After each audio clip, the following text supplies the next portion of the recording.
Okay, here we go.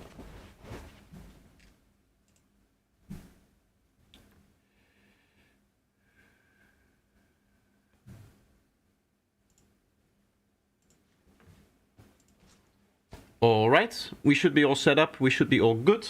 I'm going to just wait 2 seconds to see if people are joining in the chat, and then we'll get started. I already had to listen to the track, not on my speakers, but on my these things over here, these little Bluetooth headphones by JBL. Just as like a little reference thing, it's nice to have multiple systems that you're listening on. Normally, I would also listen to it on phone speakers, but I had a very busy day today with a lot of editing stuff to do, like video editing, and a lot of, actually, not so much the video editing itself, but the preparation for the editing, making sure that all of the files are in all of the projects, so that when I do get into my editing like session for it, where I do like 3 videos at once, I can just work flawlessly through it. So I'd hoped that I would have a little bit more time, but it's always the cannot talk about at this point in time. There's a lot of new things that are happening in the edit, so there's some things that I need to, you know, learn and stuff like that. And it always takes more time if you're actually doing that kind of thing. Anyway, let's just get started by listening to it. It's again going to work in the same way where if anything is playing on the desktop, you guys won't hear me because, as you can see, I'm not using my headphones today. I'm going to be listening to it on speakers for most of the time. We might do a headphones check as well. Hello Projector, have been enjoying your shorts lately. Thank you. I hope that you keep enjoying them, as lately they have been, popping off a little bit more than usual. So that's nice. Anyway, let's play this.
fun game. But where the real fruit is in the social aspect, where you get to meet people and play them a game and have a fun, competitive game. You do the best you can, but if you don't win, you won anyway. Because when you lose, you win too.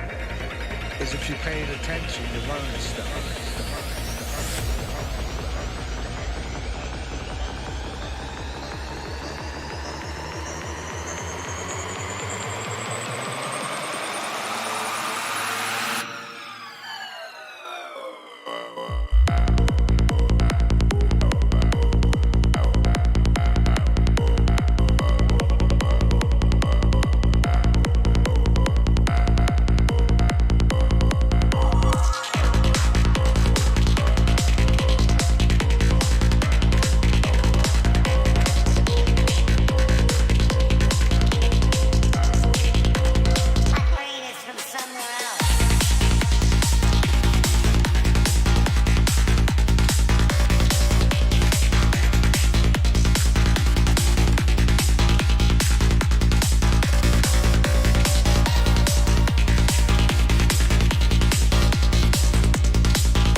Okay.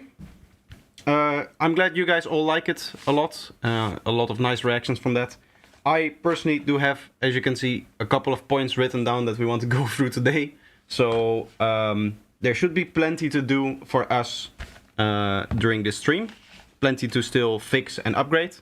But I do agree with you guys that this track is coming out very, very nicely. The main thing that I'm hearing currently is that the snare, the way that it's currently mixed, to be honest, it just sucks. It just sounds bad, right? Like this over here. It sounds very flimsy, but very long. You know what I mean? It doesn't really have any punch to it. It doesn't really have any kind of higher mid-range noise to it. And it's just too long as well.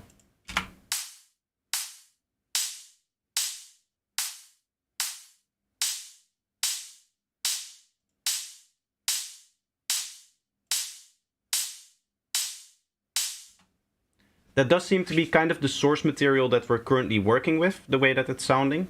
Even if I do it like this, turn off all of the plugins that are on there, it still sounds not the greatest.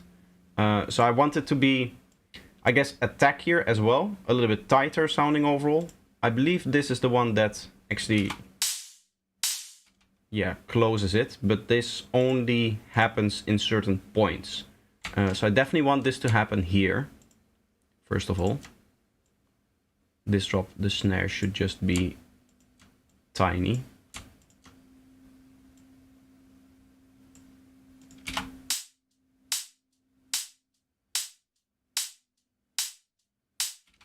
Snare is rather thin though. Yes, exactly. That's one of the main things that I want to address today. I want a little bit more mid-range noise from it. Which is this thing here, maybe? No?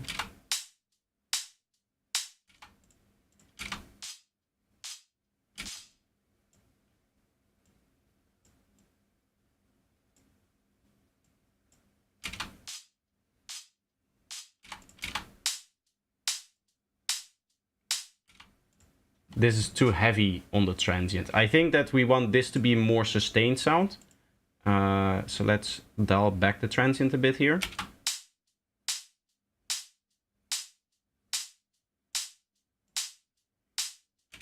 And turn it up a bit more. Or maybe compress it a bit just to flatten it out a bit more.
Okay. Overall, I wanted that tone to be a little bit lower here. This is still the small one. We'll also have a listen at this one here.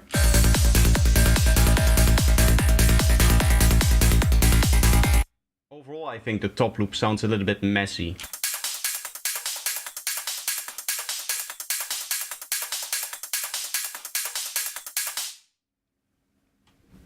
It sounds a little bit maybe too reverby overall.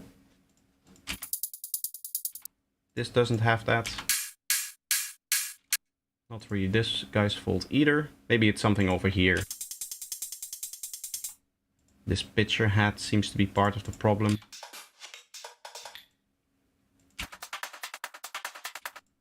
I think it's mainly this pitcher hat that has a bit too much like reverbiness on it. Should be very easy to fix. Here. Yeah, you can see how long it is. We don't really want that. We want it to be a bit tighter.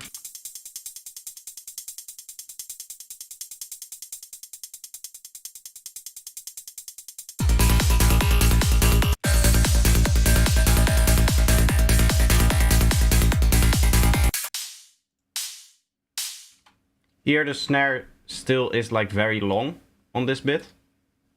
So we probably don't want that. Right, it's, I guess, mainly this guy here that is super long everywhere. Or this one.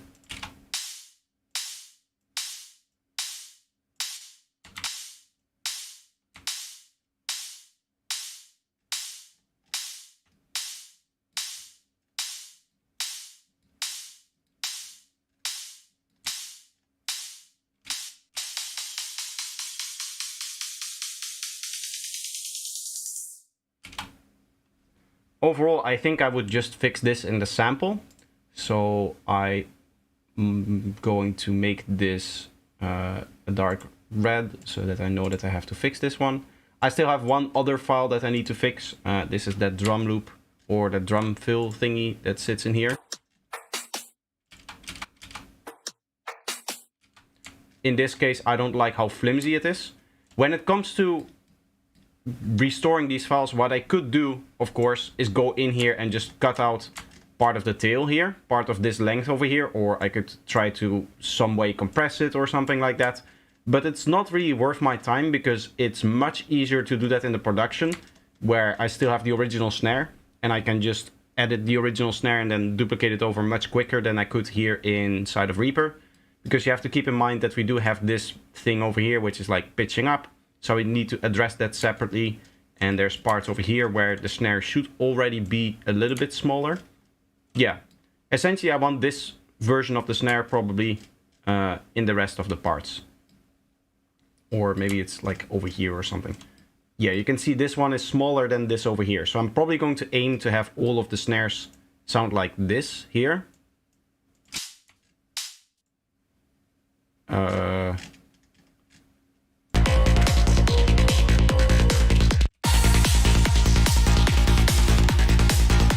You can see it sounds long. Here it's not a good example because we don't have the higher part in here. This is just to introduce it. So I would like to see if there's a part where it's maybe small but still has the high frequency part on top of it as well. I don't think there is. Okay, yeah, that just means that the original sample is too long and I can fix that later as well. Snare.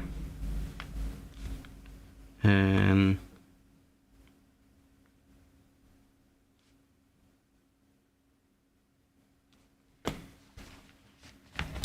okay.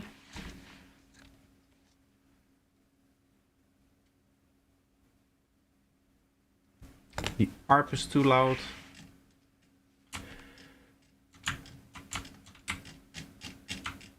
I need to remember all of the shortcuts again. That's I guess one of the main annoyances between using two DAWs, one for mixing, one for production, is that the shortcuts change. So it's hard to get used to the other shortcuts sometimes.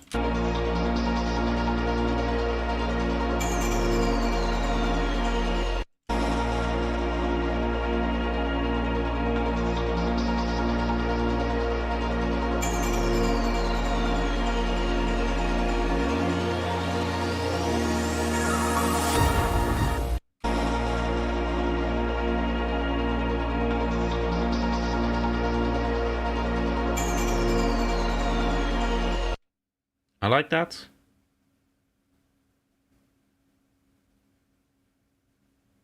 So you made it big in the DJ world. Have you bought a Ferrari, a mansion, or Hollywood Hills? No. In fact, I have neither made any purchases like that, nor made it big in the DJ world. I'm just getting started. I've currently released one DJ mix and it does not even have 500 views yet. So to say that I've made it big in the DJ world is not really true, I would say.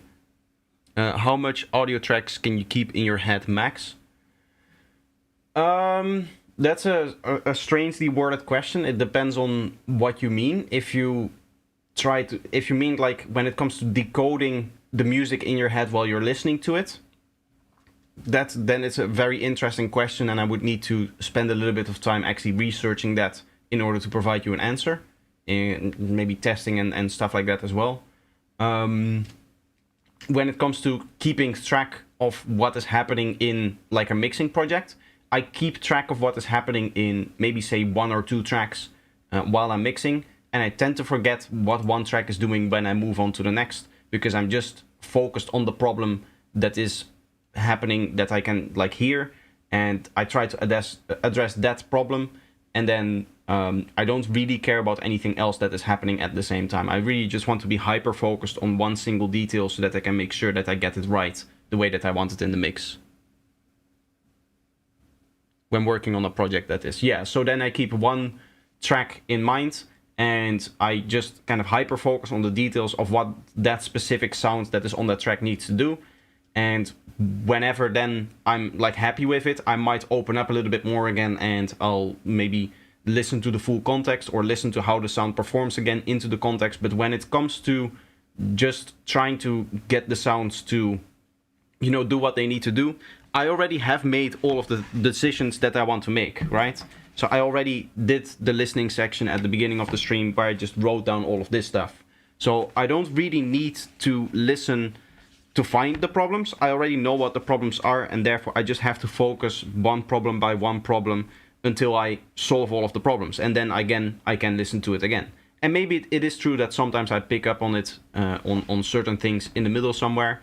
But most of the time, I just try to focus on a specific thing and try to get it the way that I want it to. And that way, I am just kind of keeping track of just like a single track in that case.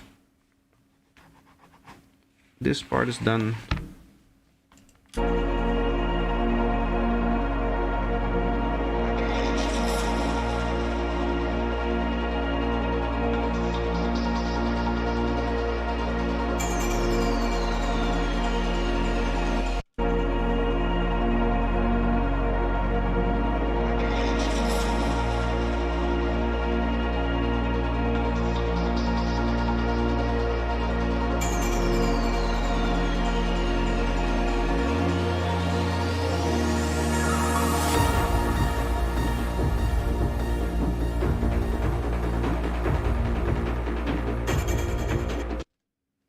In this case, part of the problem I would say is maybe that this is masking the sounds a little bit that I want to get out of that Reese bass there. Let's have a look. There's some stuff happening over there. We can just kind of roll it off a bit more so that it has a little bit more space for the other sound.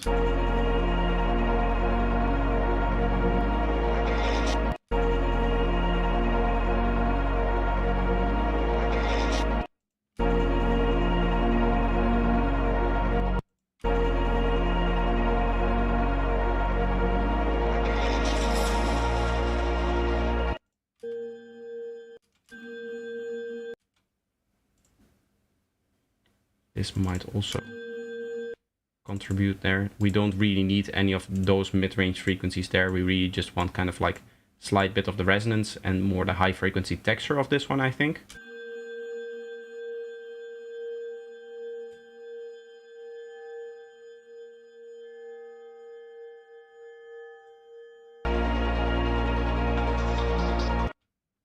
So now we've really carved out the space for that. Not really the sub bass, I would say, but the mid-range of the Reese bass. Do you think people rely too much on visuals when using EQs? It's better to tweak it purely by ear, right? In an ideal listening environment, yes. You would ideally just tweak it by what you hear. But the problem with hearing is that what you hear might not be the objective truth of what your music is doing because of the imbalances in either your speaker system or your monitors, however small that may be, but more importantly, the imbalances that your room introduces into the sound. So in that world, you kind of have to combine, I would say, both ideas, that you both use your ears to just hear, like, does this sound the way that I want it to sound? And then for anything that is a little bit more maybe surgical or technical, you can use visualization to just check, like, does this make sense, right? For example, here we checked in this EQ that there is some stuff over here that we don't necessarily need. And this might not be something that I would immediately pick up on by ear, but this removing this and using the visualization that this is there and then removing it and then hearing how the bass comes out a little bit more, it's kind of both ways, right? I see that there is some stuff there and then I hear what happens when I remove that stuff. So I'm using both in that sense.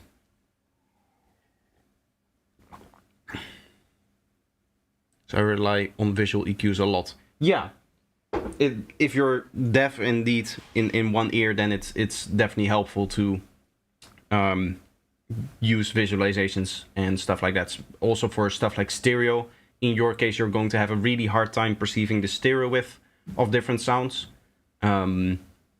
I know that because I don't know if you're the same guy. Maybe you're the King Thin on a different account, but another person in my chat who regularly joins here also has deafness in one of his ears. I don't know if it's the left one or the right one. My laundry just finished, but I'll take care of that later.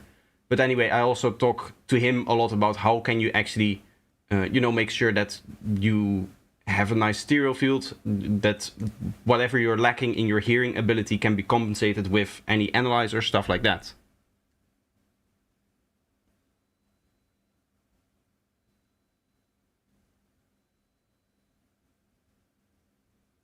I've seen too many music makers judge EQing by where the parameter visually is and not how it sounds. That's a different thing.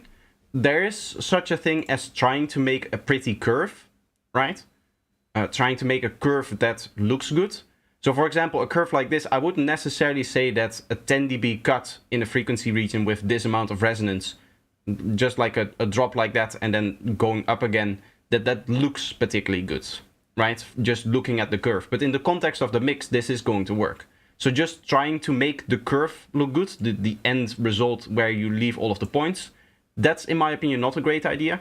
What I would much more refer to when I say about like visual mixing, when you're using your eyes, is using stuff like the analyzer to maybe detect if there's certain frequencies that you want to tackle, that you want to address, that kind of thing. I would much rather use the analyzer than looking at the curve and trying to make the curve kind of look pretty. I don't think that that has a lot of value.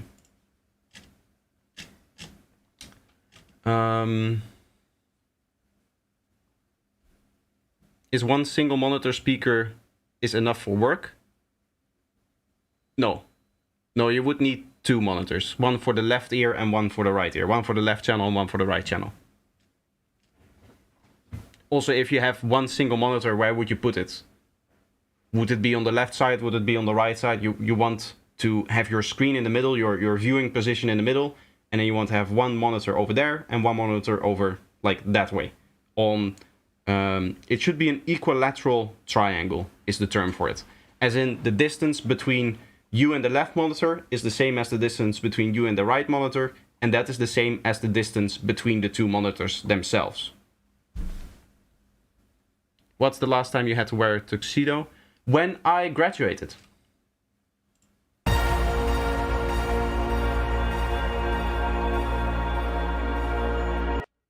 Okay, this is pretty much done. We're probably going to do like a few of these sessions. We've done the first like listening session and writing down all of the points. Now I'm going to address all of those points, and we might do another one and another one. We'll just see how it goes until we get to the point where I guess it sounds good enough for my liking. And then depending on how far we get, we might even end up mastering this track as well.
Guess the overall width is more that we want to tackle.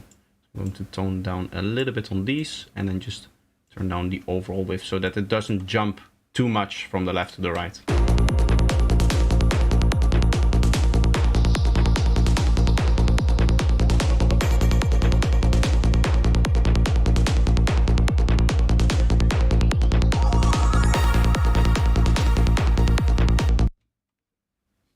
Hail Mary.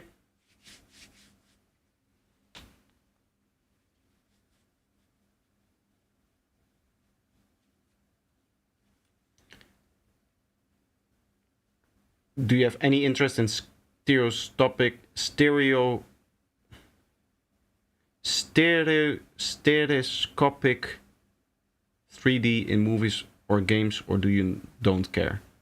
I have no idea what that means, to be honest.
Drums.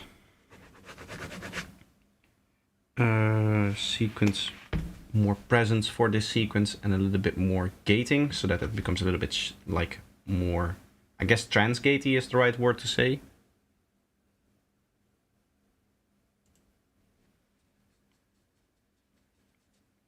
What's your opinion on 5.1 pricing overrated niche product?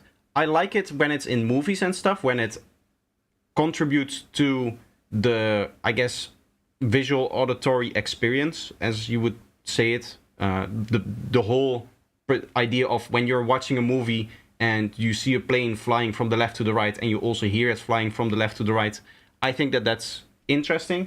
I think that that can definitely enhance the experience. But for music in general, and even then that's technically Dolby Atmos, which is more technical and there's more stuff still. But I would personally never mix in it or make music in it. I wouldn't say never. Maybe it's something interesting to find out.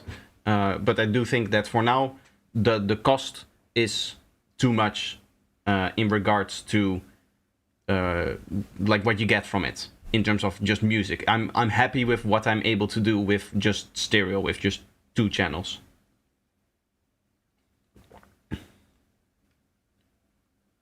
I mean, like 3D effect in cinema when the movie is in 3D, like Avatar. I don't really care for that. It doesn't really do anything for me. The movie just has to be good. What was I doing here? Oh yeah, I wanted to do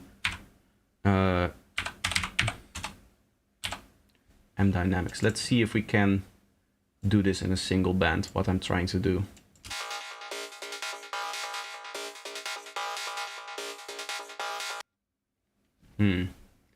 Looking at the waveform, that's probably going to be hard, so I'm going to replace it with Dynamics MB. Do I have that in here?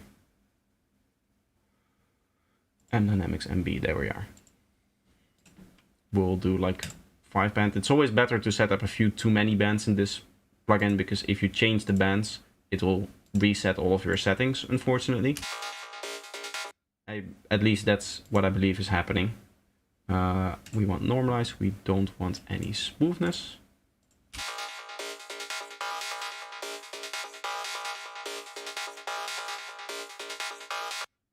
This is a very sharp beginning, so we can try to enhance that a bit with compression here.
I like that.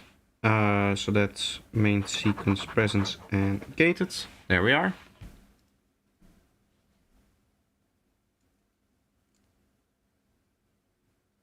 Live mixing session, yes. More money problems, more monitor buying. For now, I'm very content with just stereo. I think everybody is. I mean, we have 2 ears, and there's some tricks that our ears are doing to locate sounds, but for the main things that we hear, especially now with the rise in popularity of these things over here, the Bluetooth, like little earbuds and stuff like that, and now that you see also the over-the-ear headphones on Bluetooth, everybody seems to still be very much enjoying stereo, and there doesn't really seem to be a need for anything more in-depth than that, especially in stuff like music. Like as I said, when you're going to the cinema and you're watching a movie and a plane is flying from the left to the right, and it also sounds like it's coming from the left and going to the right, that's enhancing the experience. But what would be the difference with a guitar sounding like it's coming from the left, as in stereo left, as opposed to it's coming from the left and maybe a little bit above versus below, right? Which is what 5.1 really is. It allows you to 3-dimensionally position the sound around your head. What is the real benefit with that?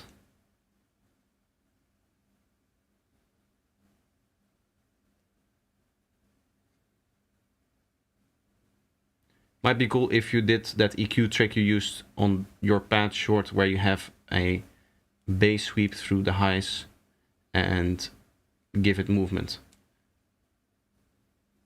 Well, not really a bandpass, a peak. I'm currently, when it comes to those kind of tricks, those are still production things, so that is adding movement to a sound. That's not really what we're trying to do here anymore. I'm just mixing at this point. I don't want to fall back into production and actually altering the functionality or the, how would you say, I guess the tonality of sounds. Not really tonality even, mainly the functionality, I would say, or the way that something is moving, or just the way that the sound sounds, I should say. In that we're just kind of trying to balance everything out and make sure that all of the sounds work well together. We're no longer trying to alter sounds to alter the meaning of the musical idea.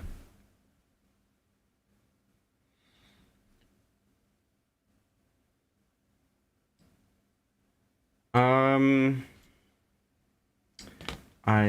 noticing some stuff happening on the kick transient that I don't like in the high energy parts, where there's just not enough kick transient coming through.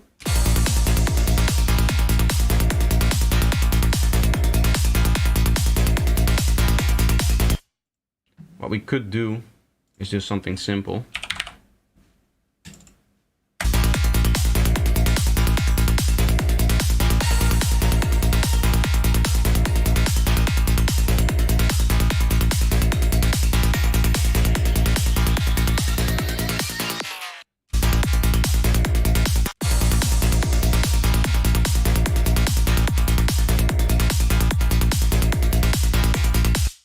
That is very extreme, right? That's just basically sidechaining.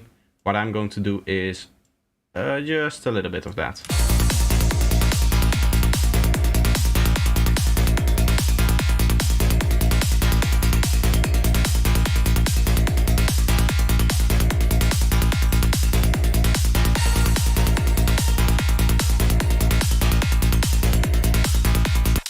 In this case, I would also like to copy this one.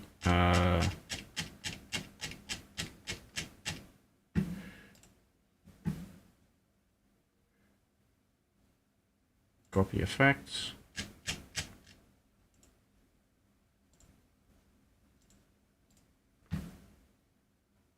Paste here.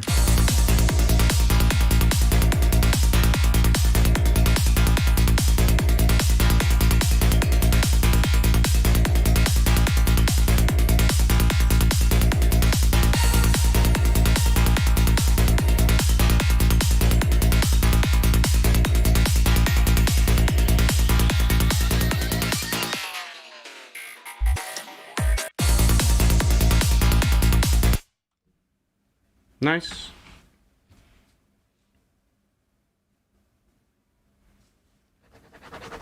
Have I tried the plugin Maximus? I used it back when I used to use FL Studio.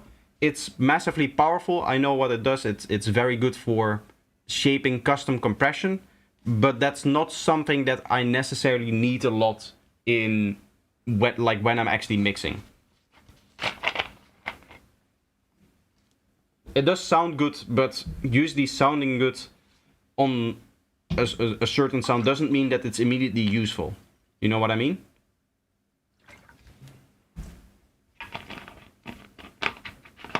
And to spend money on a plugin that is not necessarily providing me with a particular benefit, something that I cannot do now that I could do with Maximus that I constantly need to do. There's a lot of stuff that I could do with Maximus that I cannot do now. But it's just stuff that I don't really need or don't really feel myself needing to do. So at that point, why would I bother? To me, that's the kind of consideration I'm making when it comes to buying plugins and stuff like that.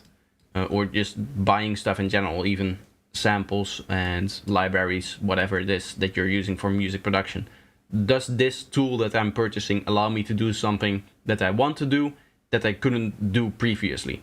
If those two criteria are met, then I would probably purchase the thing.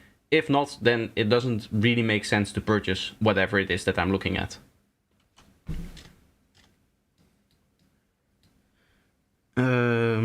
So kick transients, I want to try having this LFO tool also on the one-shots, because I noticed that there was a few one-shots that seem to be slightly cutting through the kick as well.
You should get scalar EQ then.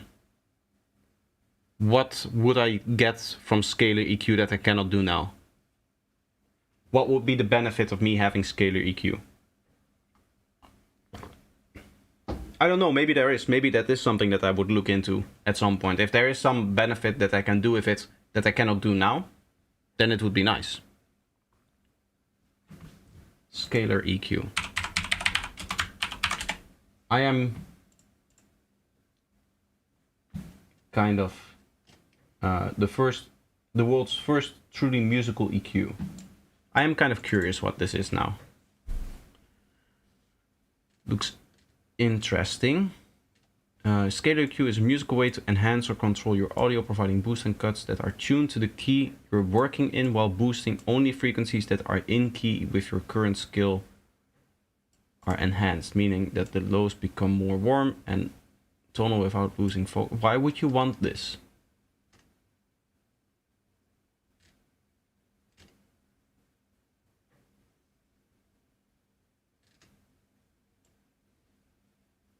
Highs get sweeter without also feeling harsher, while cutting only frequencies that are out of key are reduced, helping you to retain harmonicity while mixing and correcting resonances. You will also fit straight into your regular workflow with cut, boost, shells, and stereo enhancements. Sorry, why? What? Okay. I see what it does, and this is not something that I currently have access to, but why would I want to? I mean, I can set this up, this kind of very specific EQ boosts, but I've never found myself in the context of needing to just boost C minor or A minor here, C major, and nothing else.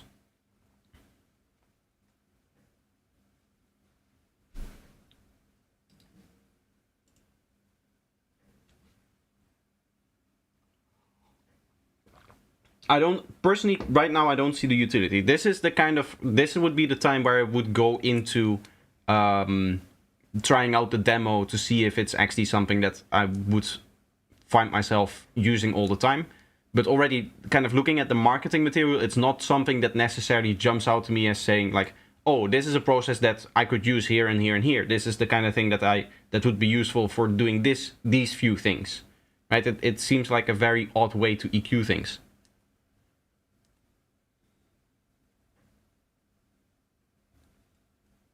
You can boost only the harmonics in the key of the track. But if you're working in the key of the track, then the harmonics are already in key. So again, why would you need to do that? If you're playing a bass line in G sharp, then EQing the harmonics that sit in the bass line will EQ harmonics that naturally work with G sharp, because the element is playing a G sharp.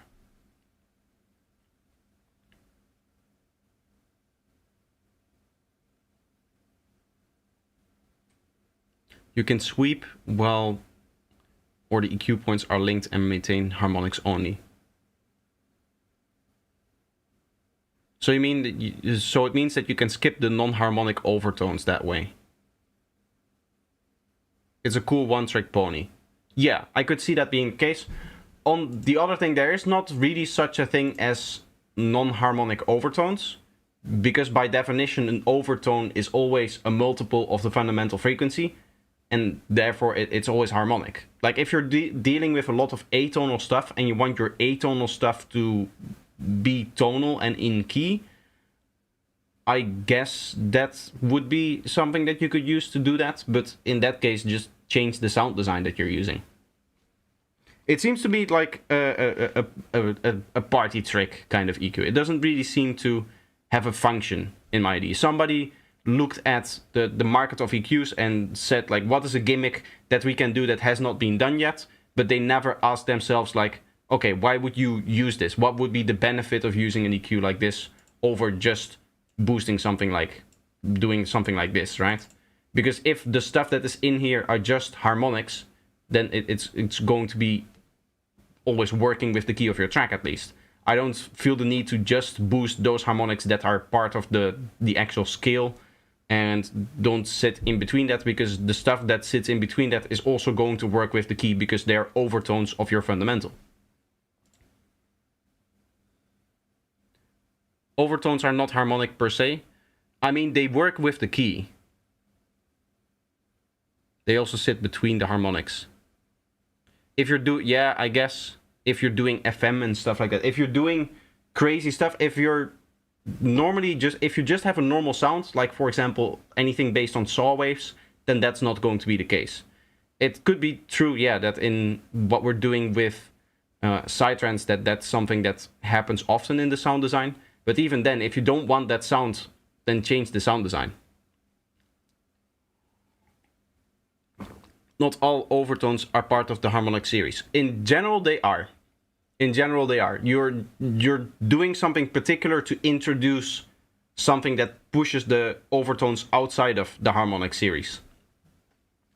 You're using some particular type of sound design or some particular type of process. Like if I take my bass line and I throw on M transformer over here, which allows me to remap any frequency to any other frequency. So I can say, okay, I want to take 1K and I want you to remap that to, I don't know, 2K over here. So now you can see 1K is coming up here, and it's going to 2K. Now stuff is being like pushed out of the harmonic series because I'm taking, like I'm using this graph to essentially remap all of the frequencies. In that case, yeah, then it would maybe be useful. But if you don't want these kind of outside of the harmonic series overtones, then don't use a process like this. Then I recommend XO plugins for drums. Again, I don't really need that. I don't have trouble finding the drums that I need to find. And there is a big danger. There is with the recommendations of plugins and all of that stuff, there is a big danger in having too many tools, having too many things for the job. Even now, the amount of plugins that I have is actually very big. Like there's a big plugin list here that I could use that I'll never use all of them. So why would I need to add even more to this when already all of the stuff that I have over here is so much that even in 10 more years of music production, I'm never going to go through all of these plugins and learn how to use them. Like I need to have a very good reason to add to this, right? It's not just like, oh, this plugin is cool. It needs to be something like, oh, this plugin solves a problem that I currently have that I cannot solve in any other way. And surely I have bought plugins and obtained plugins over the years that don't really fit in that philosophy. I just saw one here, this BX Master Deck. I have no idea what this does, to be honest. I don't know what this plugin does. It has some kind of compressor. It does a little bit of saturation, I believe. But I have no idea really how to use it and what it really does.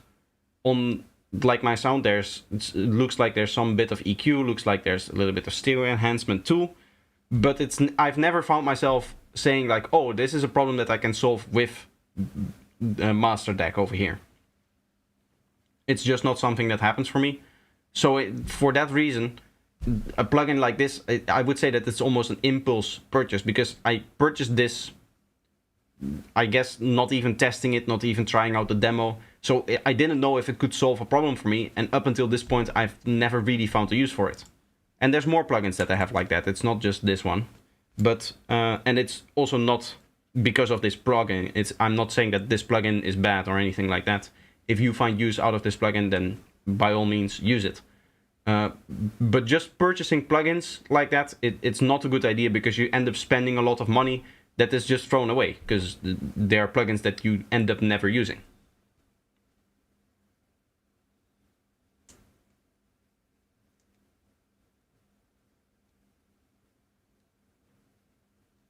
But the non-harmonic overtones are part of the timbre of the trumpet, and for instance make the difference between the trumpet C2 and the clarinet C2.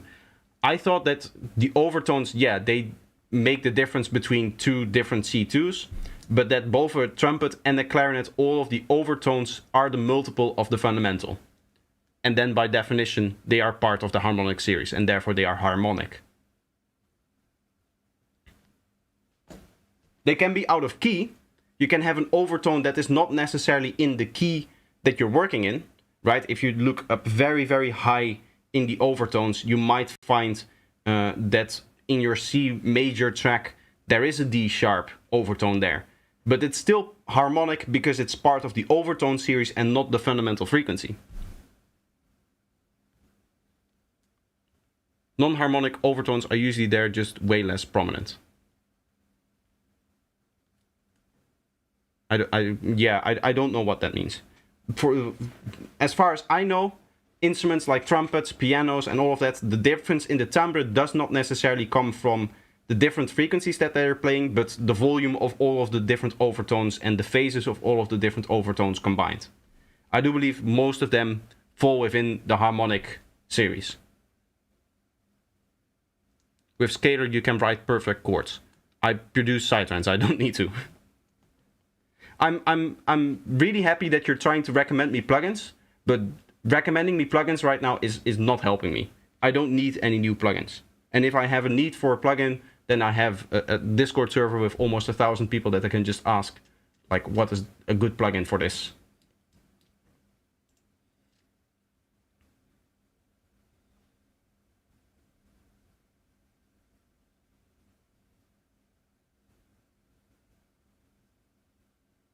If they aren't part of the harmonic series, then they are just overtones. But overtones are harmonics. Overtones are a multiple of the fundamental frequency. Not all the overtones. To my knowledge, overtones are a multiple of the fundamental frequency.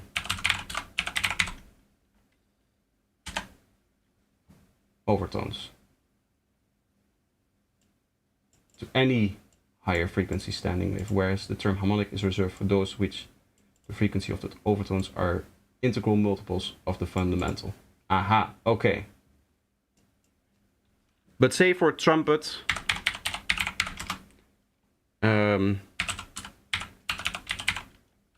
trumpet overtone series. Let's just see if that exists.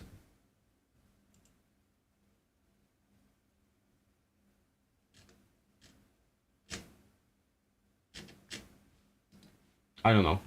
I don't know if that's a thing. If a trumpet the overtones of a trumpet falls outside of the harmonic, like harmonic series. But all of that doesn't really matter, because where this discussion started is, do I need a plugin to EQ different parts of a key? And the answer is no.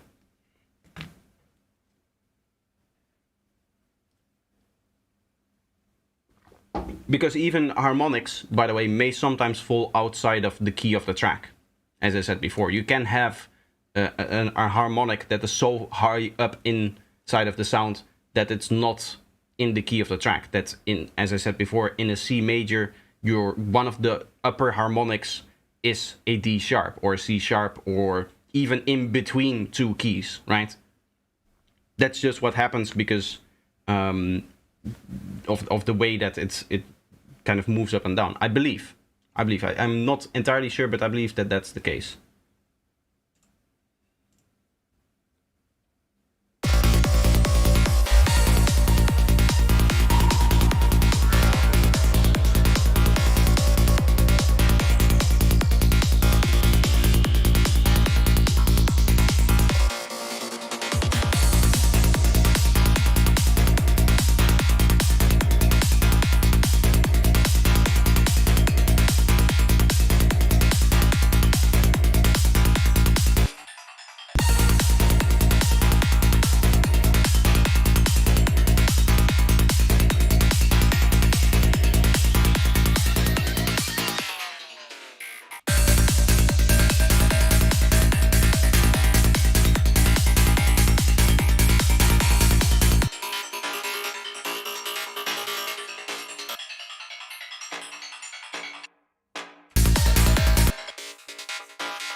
Here I'm going to sidechain this to there.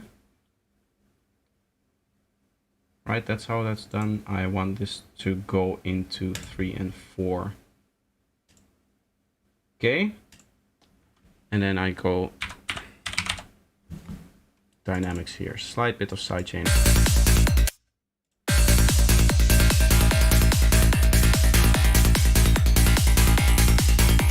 Mainly on that second one over there is the thing that is causing me some issues here. Here again, something with the shortcuts not being the same between Ableton and Reaper here.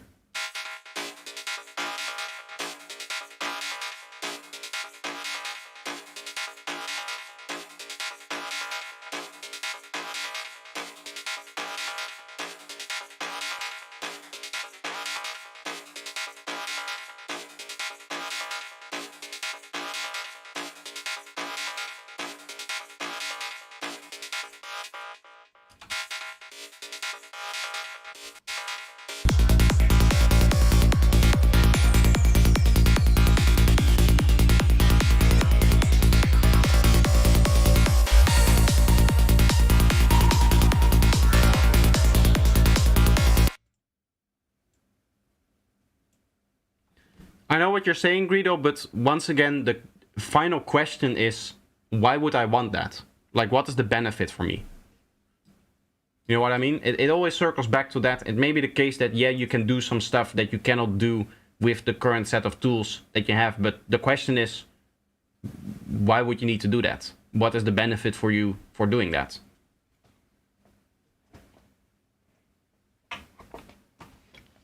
I also don't own an angle grinder. That means that should I go out and buy an angle grinder if I never would use an angle grinder? You know, one of those things that are on an angle which has the little disc in there. I would never use that, so why would I need that tool?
Can you add modulation to the sounds that you're working? Unfortunately, I don't know which sounds that you mean. It's hard to do this with the streaming. It's not the way that you asked.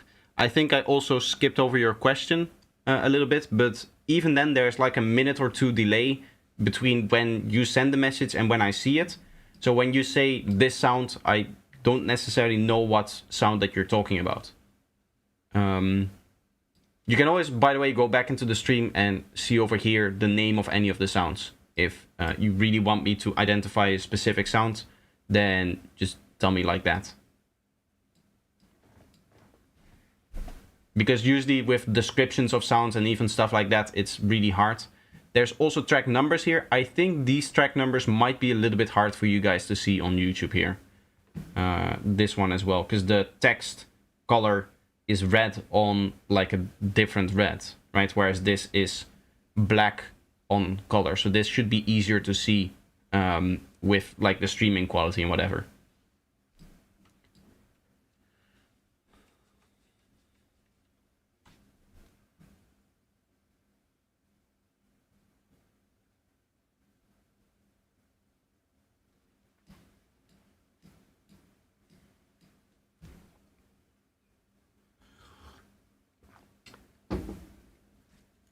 I did the particles.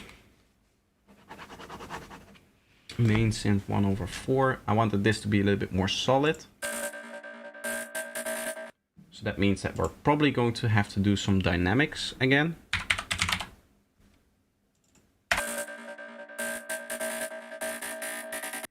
I should save no smoothness 4 bands as my default. Settings. Set default settings. There. Oh, and for all of them I want RMS to be lower.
Okay, that was like a little atonal thingy one shot over here, I believe.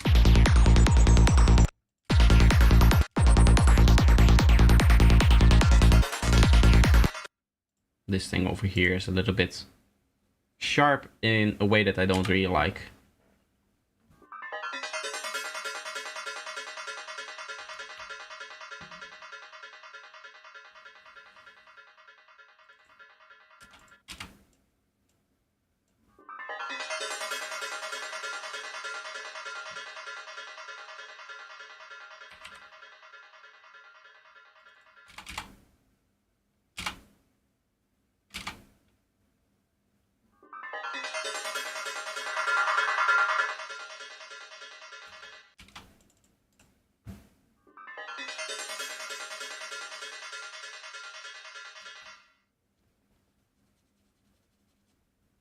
maybe add another sound to this sound with the same notes. I'm no longer producing, I am mixing.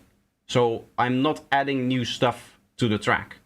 I'm not making new sounds, I'm not adding modulations, I'm not changing the story of the track. I'm not changing the ideas of the track. I'm just making sure that the ideas fit together. That's the goal here. I'm not writing music anymore.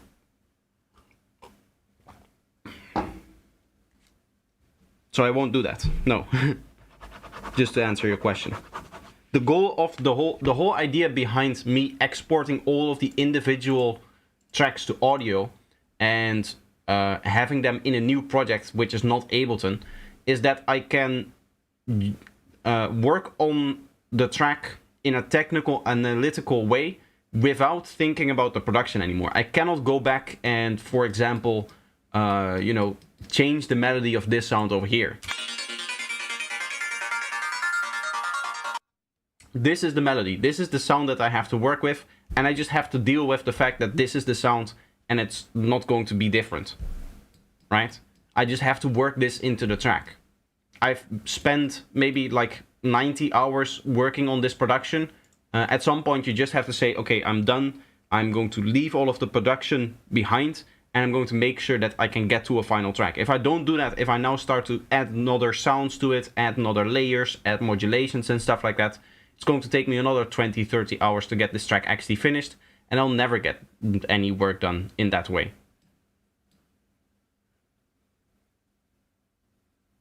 Hey big guy, when do you plan a demo stream?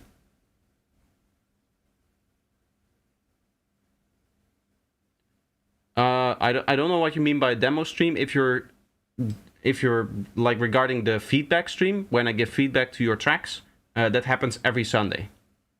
Okay, sorry, it takes me over to work. Just give me it takes me over to work. Zou give me inspiration. Okay, I think I know what you mean, in that you are inspired with my music and that you want to continue writing on it. But that's not the point of this particular project here. I'm already done with the writing stage, so I just have to let that go.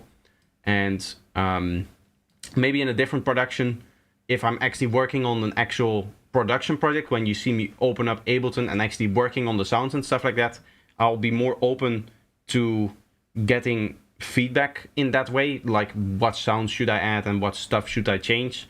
But now I'm just purely trying to focus. It is also I need to focus, right? I need to be able to hear all of the details, so I cannot be worried about, okay, which sounds should I add to this part. I just need to stop thinking that way.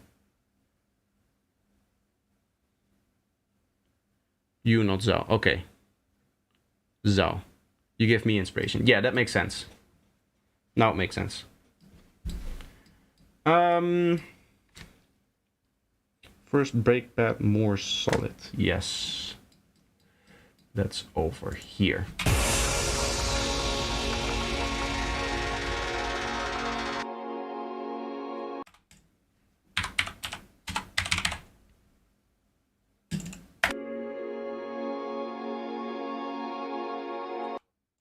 Guess we can do like a little rider kind of thing here, like a volume rider. So we'll go high knee, high release, high attack.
Where could I submit my demo? You can submit demos in my Discord server. Yeah, there's already people submitting their demo for next Sunday. So there's already 2 people submitting over here. You do need to make sure that you read the rules before posting. There are some rules to this kind of stuff. But next Sunday at 5 o'clock, just at the same time that I started my stream today, we will go through all of the different tracks that have been submitted. Do you EQ every channel individually, or do you just run them through a bus that has a high-pass EQ? Well, running all of your tracks through a high-pass EQ is a very bad idea, because there's negative consequences that high-pass EQs tend to have in terms of phase shift. So for example, the kick and the bass, you don't want to high-pass those. That is a really bad idea. Because the phase shift muddies out the transients of both the kick and the bass notes. If you actually high pass that, the phase shift will make the sub bass go later in time a little bit. And that means that the sub bass of the bass line essentially plays on top of the transient of the kick drum. So you don't really want that, which means that yes, I do EQ all of my tracks individually, which you can also see down below here. There's many different tracks with different EQs, and when it comes to the buses, there's a little bit of processing. Here there's like a slight side chaining to the kick drum, and here there's a slight bit of saturation, which we might also add to some other buses as well, and then that same kind of LFO tool. But most of the buses, you'll see most of the like main groups in here aren't really doing anything. I might have like a kick group that is doing, in this case, some high-end stuff, so here I'm not really worried about the phase shift that we're getting from that. Here I'm combining all of the top loops. In this case, I might high pass on here if necessary, but even here I am already EQing all of the individual elements, so I might as well do it there. Mind B, welcome, welcome. Sorry, continue please. I'm sorry to say it like that. I may have come off as a little bit too aggressive, Miroslav.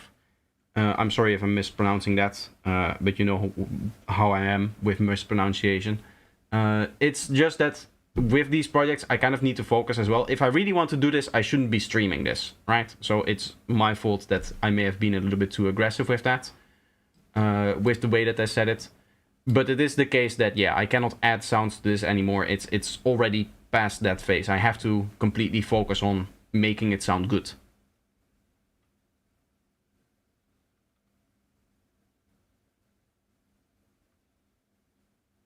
Try a free volume shaper. It kills LFO tool called shut the fuck up.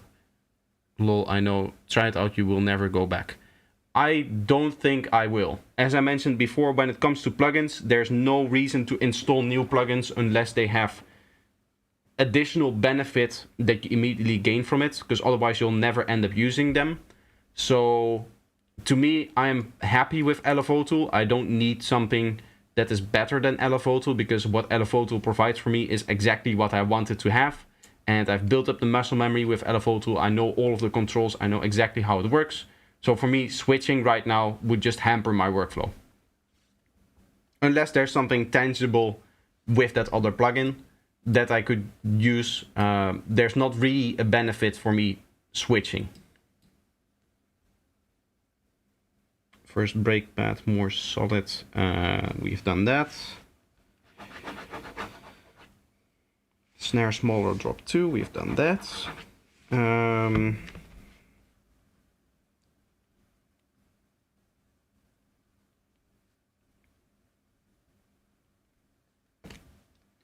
Glitch elements. We'll first focus on the fill here.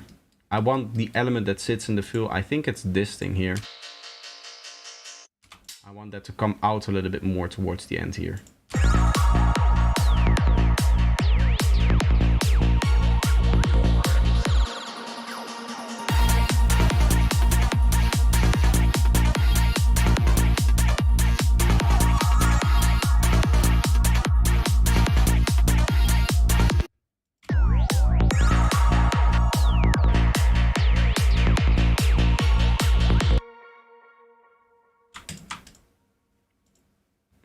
I just want volume.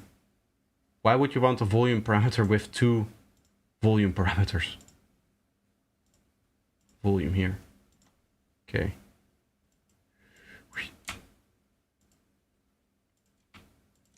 we'll just up it. Does it not give me a parameter readout here? So that's 1.3. I guess I'll up it to maybe like 3.5-ish.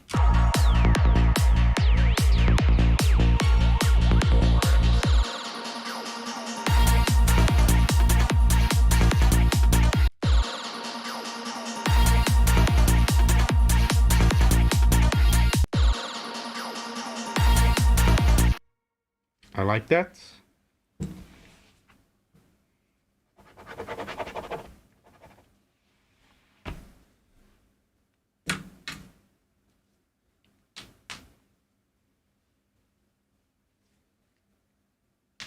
LFO tool just to crash my project and Reaper, so I had to replace it with something.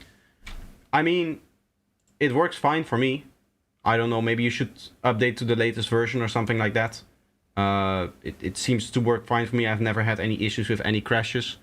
Not asking to switch, you can have both. Again, there's no benefit in having an additional plugin in your list if it's not going to do anything. Like I said before, I have so many plugins already in here. Like, what is the benefit of adding one more if the functionality that I need from that plugin already exists in a different plugin that I'm already perfectly fine using, and that I already know, and I already know how it works. I don't have to learn anything. I don't have to spend time discovering how the plugin actually works. I can just use it. It's actually funny that there's an old volume over here that is going down, and then we're correcting it with the other volume over here. I guess that's the iterative mixing approach, right? That you end up with, at the end, multiple parameters kind of working against each other. I like to keep it like that. I can kind of see what my thinking process was throughout the whole mixing phase. And I tend to work that way in the production as well, in that whenever I have already an EQ somewhere, I tend to prefer adding another EQ on top, for example. So there's many tracks where you'll see that there's a lot of EQs on top of each other. Let's see if I can find a good example of that happening. Yeah, so for example here, we have Spectral Dynamics, M equalizer, doing some stuff, and then reverb, and then another equalizer doing some other stuff, right? I could have easily done that in one equalizer, but I just like having two equalizers here because it shows me like, okay, this happened first, then I decided to add the reverb, and then I decided to EQ it once more. It kind of keeps track for you of the history of your project, so to say.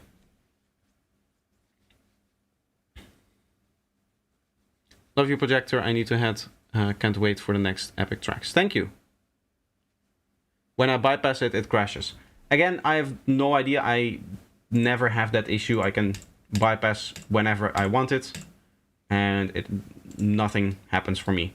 This is, I don't even know if it's the latest version, but it is a version. I should be able to see here, right? The version. Yeah, version 1.768. So if you're not on that version, then maybe see if you can download the latest version. There might even be... No, there isn't an update available. I know that Serum has the automatic updates thing, or at least it detects updates. But yeah, then just log into your Xfer account or wherever you get LFO tool from and just update it. And it should work. Maybe it even has to do with the particular, I guess, version of Reaper that you have as well. I don't know. Just make sure that your stuff is up to date and that there's, yeah, no issues in that regard. Or just in general, maybe try reinstalling. Maybe that fixes the problem. Well, the other VST I use now, I love it so much that I can't go back. Yeah, in that case, you can just use the other VST as well. Usually for me, that is not really a solution. As I said before, I don't like to needlessly hoard plugins anymore. As you can see, I used to be that person, right? With the amount of plugins that I still have installed. I could go 10 years going through all of these plugins and not understand exactly what every plugin does that I have over here. And that's okay. At the end of the day, sometimes you're going to have something, or you're buying a package and maybe some of the plugins you never use. Like I use M equalizer or Melda Productions, that starts from here, and it's like 120 plugins. I'm never going to use all 120 of them, but I just like having the package. And there's definitely a benefit in having the package there. It doesn't mean that I have to use every single one of them, but to needlessly add to this list is just complicating your life more than it needs to be. There's not really a reason to just add to the list if you're not going to use the plugin, and the only way that you're going to use the plugin if it's solving a problem that you're actively having. If it doesn't do that, then you can have as many plugins installed as you want, but there's never really a reason for you to open up the plugin and explore what it does and how it works, and really dive deep into the plugin, deep enough to actually learn how it works. Catching food, have fun, y'all. See you, man. Bye bye. Offbeat plugs quieter. I think I've done that. That's in regards to the first drop still. More space for symbols. We'll do that now, because that is one of those things that you could do on a bus, right? Just like EQ here. And I guess the way that we could do that is with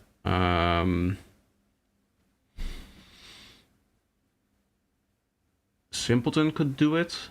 Does Simpleton include some nice saturation? The ladder filter does. Having the ladder filter maybe at like 13k-ish, maybe like 12.5k, that kind of region would be nice.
I like that. I like how the symbols come out when I'm doing that. So I'm going to keep that. We'll probably do that on some other elements as well, like maybe some one-shots need that. And I don't think vocals and effects will really have that kind of issue. More space for symbols has been done. Slightly more bass click is something that I wanted. Let's go with... like, here's a cool, I guess... how would you say? This is one of those plugins where once I saw it, I was like, I immediately have a use for that. Right? This is a very nice EQ where the transient and the sustain is separated. And I didn't really have an easy, quick way of doing this. Without some very convoluted setups. Maybe in Melda Productions, I would be able to do that. But this was just quick and easy, and it had the controls that I needed. And I demoed it a little bit, and it just worked the way that I wanted it to work. So then I purchased it.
I don't know if there's a way for me to easily make it so that I can turn off and on these two together.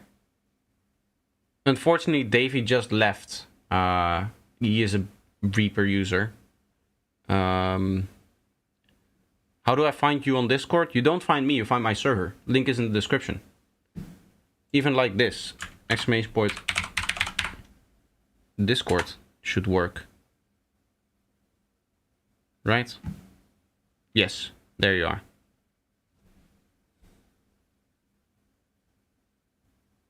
Do you have some bigger sound system where you can hear how it sounds like when it would be on a party? I just have to make an estimated guess of that. The best that I have is my 7-inch monitors, which are the Adam Audio T7V. I got them quite recently, so I'm still getting used to them, and I'm not in a properly treated studio. As you can probably see behind me, there's no treatment on the walls whatsoever. I'm not going to do that in this apartment because I plan on moving away from here. So no, I don't really have a way for me to actually test how this is going to sound on the big system.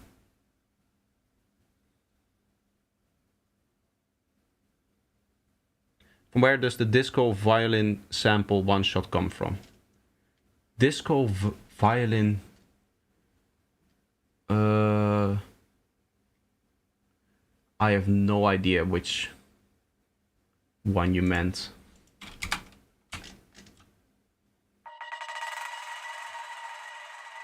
Probably not this.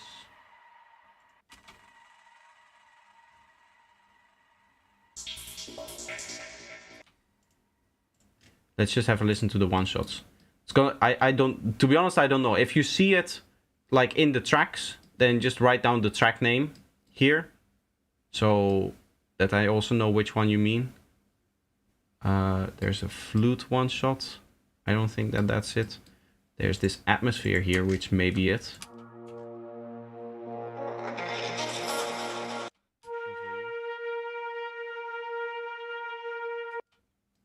I don't think that that's what you meant.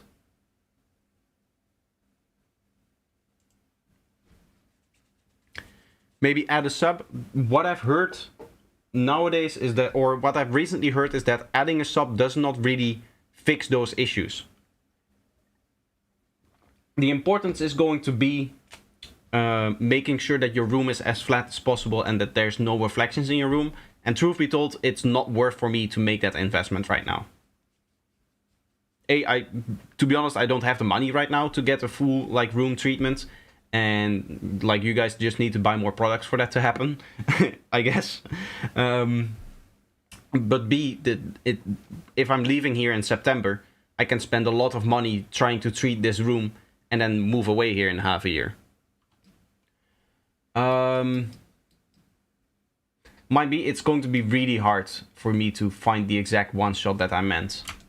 Let me just maybe play from here. This is kind of where the second drop started. This is the section that we were working on before. There's not really one shots in here.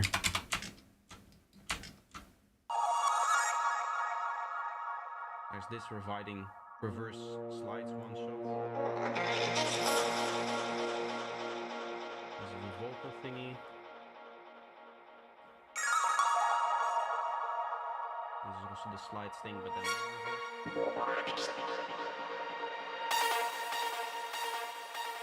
is like the main chord thing. Both of these are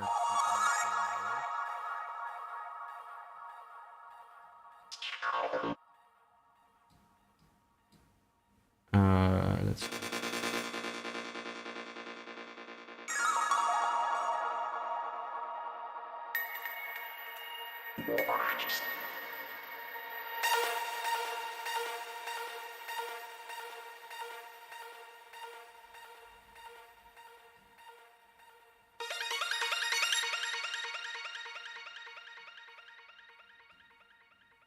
You heard it. Okay.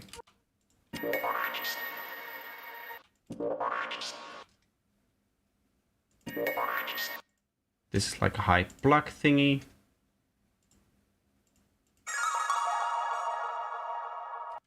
I thought it was a sample, but it's a synth. Aha. I don't know which one it is, but if it's like one of these gritty textures, there's a good chance that it's sound designed in Serum and it's from the Tones pack. Right, all of this kind of stuff. Probably this stuff as well over here. Yeah, this is Tones from the Tones pack with probably like a bandpass filter on top of it.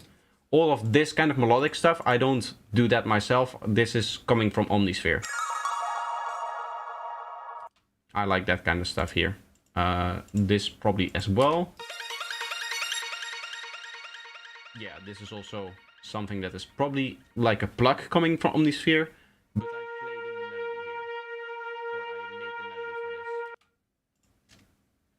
for this. To be honest, 95% of the sounds that you hear in my tracks are either Serum or Omnisphere.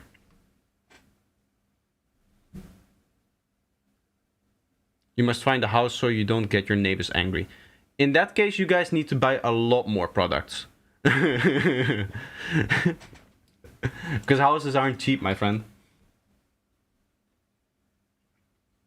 No, I'll be renting apartments, at least for the foreseeable future.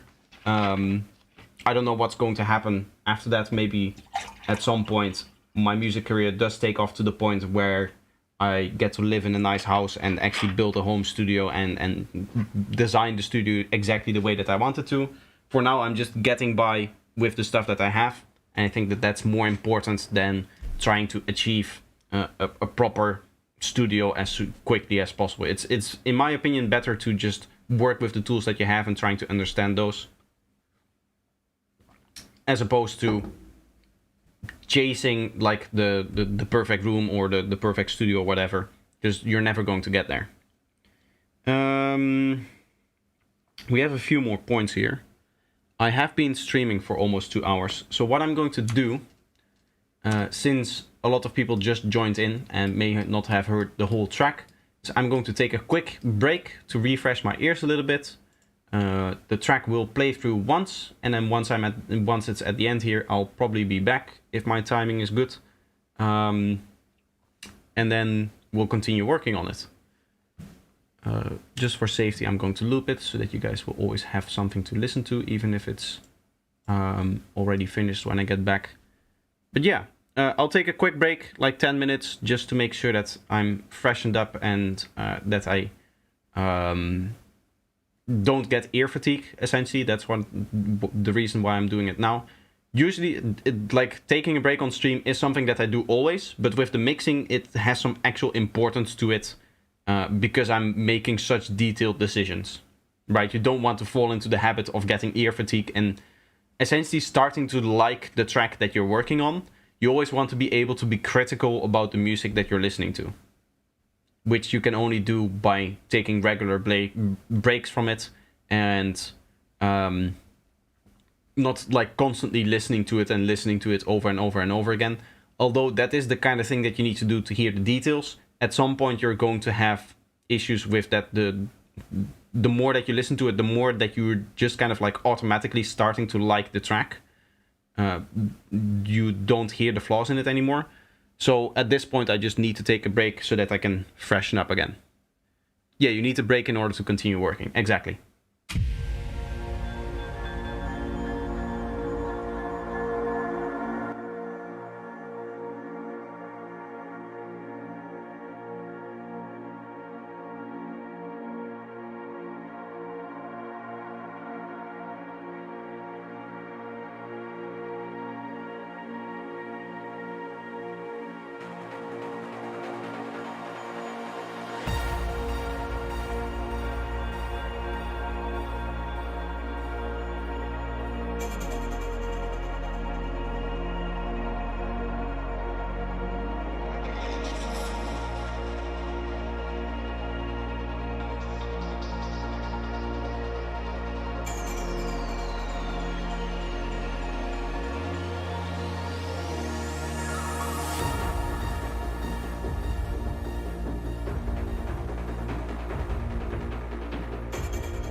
that's one thing. It's a fun game.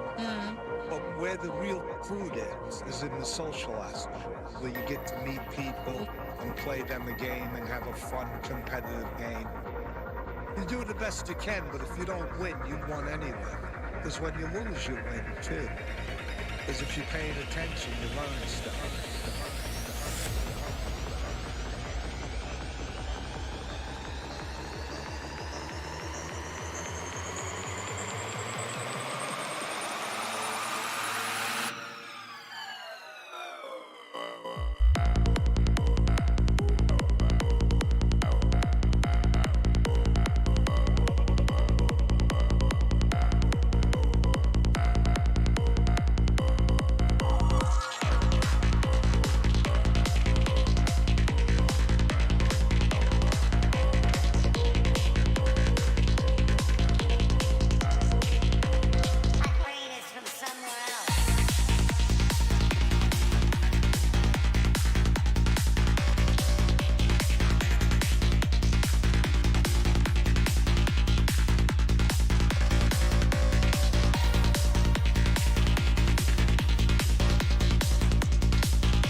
Whatever you want to do, believe it, believe it, believe it, even if you don't believe. Play the game of belief.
Okay, there we are.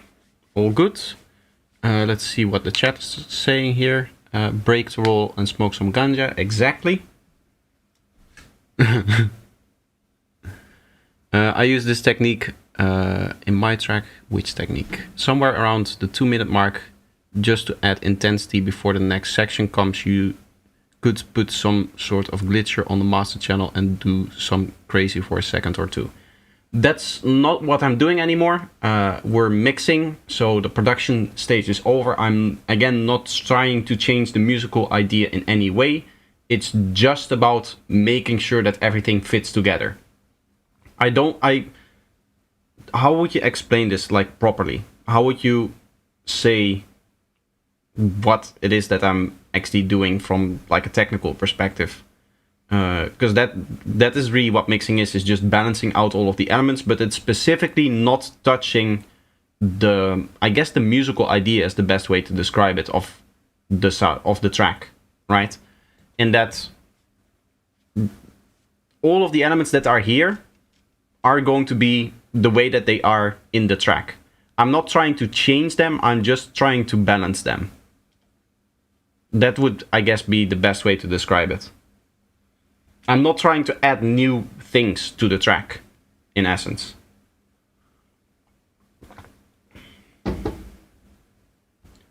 So slightly more bass kick, we've done that. I want a little bit more oomph coming from the kick. So we'll try to do that. We already have our LFO tool set up for that. So what we could do is, it should be in here, right?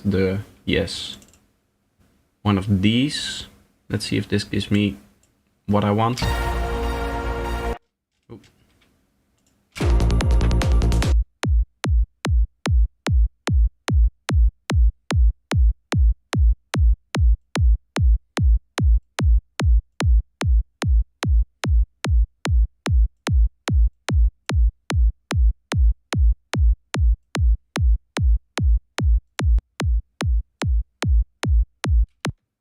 I love that this plugin automatically adds 3 dB of gain to the output. That's very useful. That's an annoying marketing thing that some plugin manufacturers do and that you need to look out for a lot when it comes to these kind of plugins. I've noticed the same thing happening.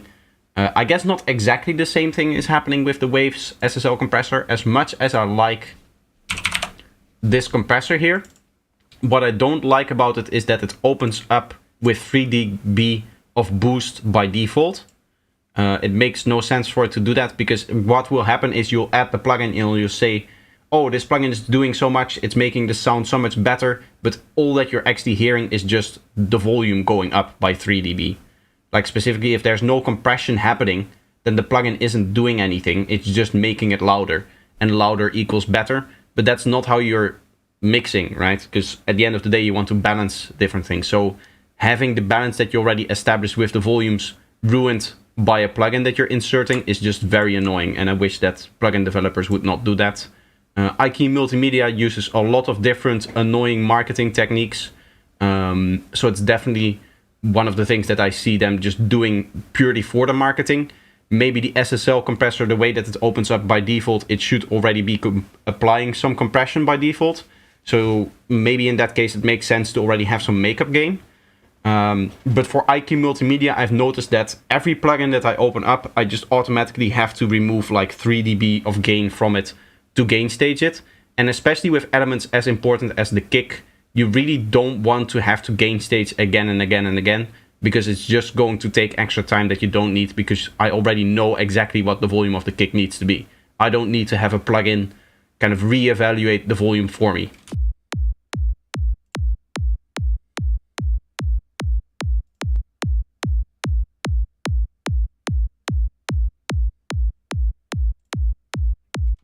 In this case, we should be here-ish.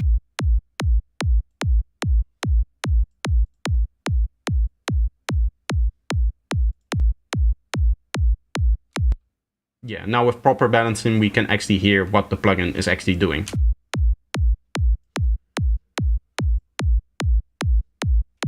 But if I go to a default setting, you can see it just adds a dB of gain over here, even a little bit more. So that's just annoying. It shouldn't do that. If there is, there shouldn't be a reason for the gain structure to change throughout the plugin. Even if that's like modeled behavior, there should be an option to immediately be able to turn off that behavior so that at least the gain structure by default is just equal throughout the plugin. Hello, Mr. Spock. Welcome. Way too many plugins do this. Yes, exactly. There's a lot of plugins that, or a lot of companies that automatically do that in their plugin. There is indeed a few good reasons for it. Like for this EQ, I'm 100% willing to buy that the hardware unit also does that. But even in that case, I would say then there should just be an easy way to maybe have a button over here that is just like compensation, and it just automatically compensates so that by default, if you're applying no processing whatsoever, the input gain and or the input level and the output level are equal. That doesn't get changed in any way. Cheblable, welcome as well. How are you doing? I don't know if it's Cheblable or Keblable. Either way, I'm mispronouncing it, so it doesn't really matter at the end of the day. I want to check here. if it gets the oomph that I want.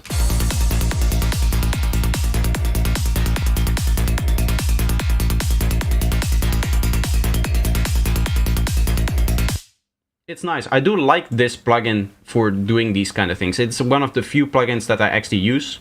I just opened one of their like EQs kind of at random. But if I go EQ here, they have a whole selection of very similar EQs that allow you to do these kind of things, where essentially I'm just pushing the energy more towards, in this case, 50 Hertz and away from 200 Hertz, so that we get a little bit more focus towards the low end here.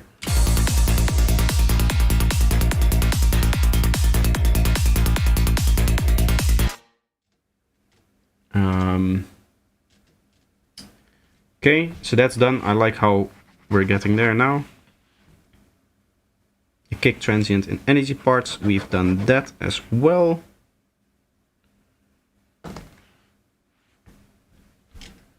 We have some glitch elements in here that come in very hot, in my opinion.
There's maybe a cool separation track that we can do here.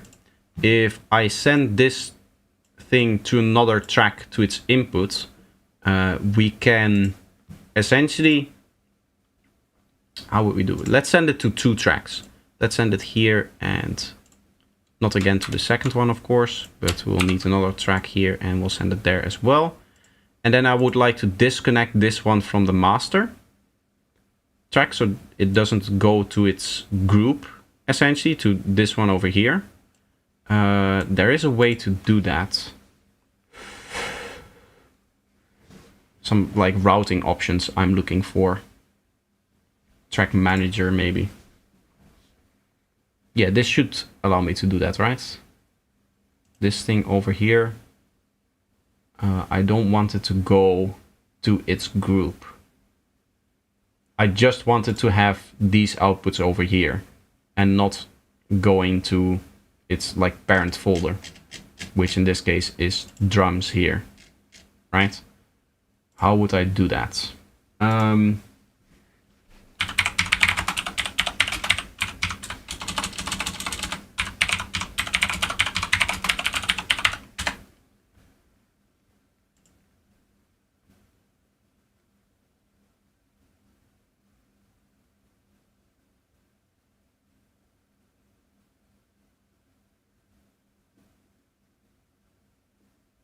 Set your sense to pre-fader and then lower the sending track fader to 0 output. Okay, in that case, what I'm going to have to do is take all these 3 and put them in a folder here. this will be main, this will be origin, this will be hat, and this will be the glitch. What we can do now is using LFO tool. Theoretically, the way that we can do this like this. So we'll just have this part come through here.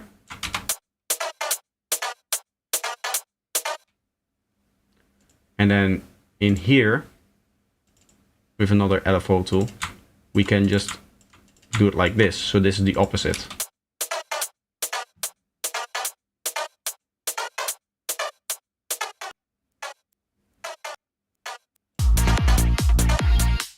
So now I can, I want to take the volume here, and then I want to set the volume to this one over here, and I can set this to 0. And then these two need to be pre-fader post effects. So pre-fader post effect.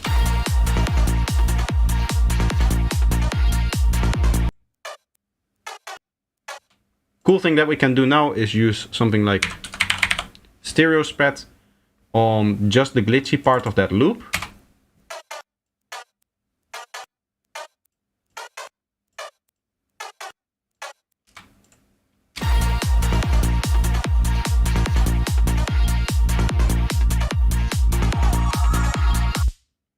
And we can dial in the stereo width of the glitchy part of that loop without actually affecting the main hat that is in there, because I do like the main hat to be completely mono.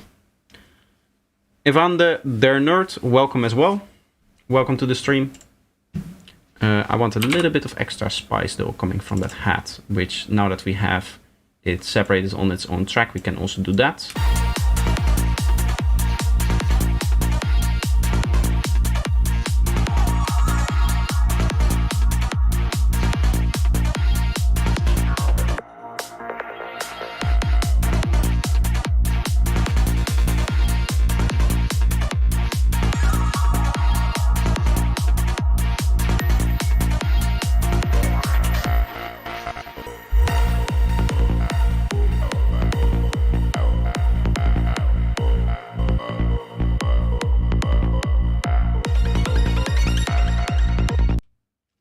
I like that.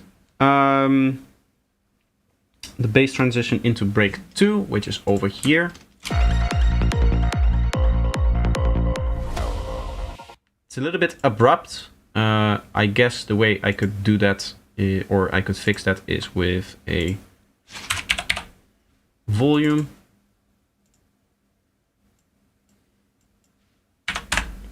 You just have to move it, and then you can go in here and then do it like this. So from here to here, this has to be very precise with it being like a main bass element, of course. So I want to go 0 for now. I want to open up the plugin and probably want to just go down by 1 dB.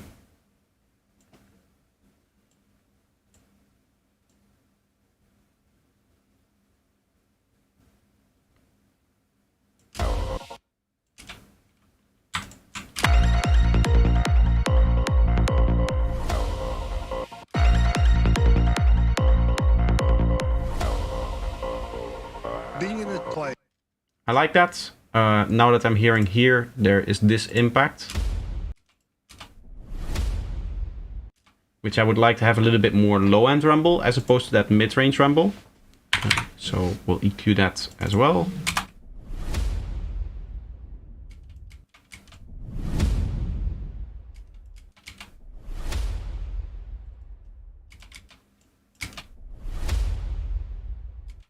I would like the low end to rumble on longer so we can compress that. Dynamics MB should do the job here. Now you can see it opens up by default with the new settings that I had. So that's nice.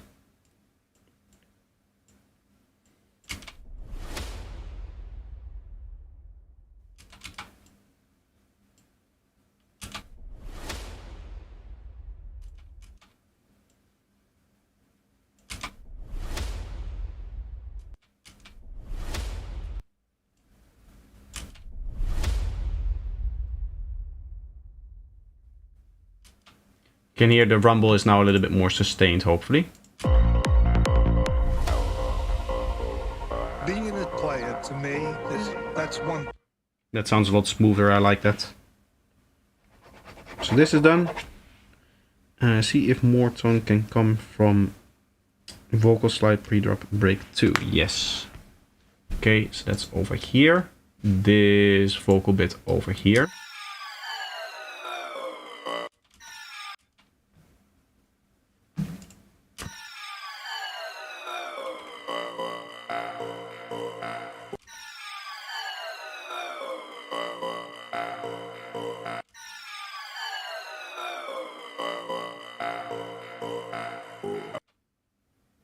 I think the way that I want to do that is in the production. I want the rhythm to be a little bit more present in the beginning. I think the way that I did this in the production is that it starts being completely reverb and then it morphs into the actual vocal. I'm just gonna have to tune that effect down a little bit. Again, this is one of those times where I want to go back into the production, not to change the idea necessarily, but to fix an issue that I have with the current idea.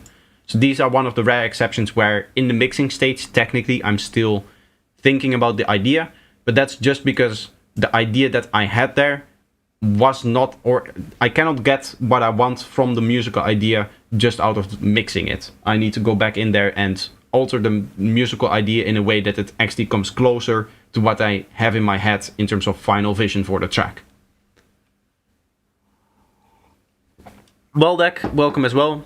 A lot of new people joining all of a sudden. That's nice. It's actually interesting that my viewership is going down since there's so many new people joining into the chat right now. Anyway, so this is something that I'll still have to do. Let me just put a little box around it so that I don't forget it.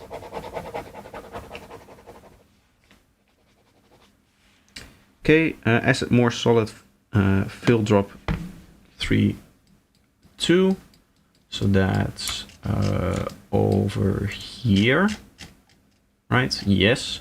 I want this acid line to come in earlier. So as you can see, it's very low in volume here.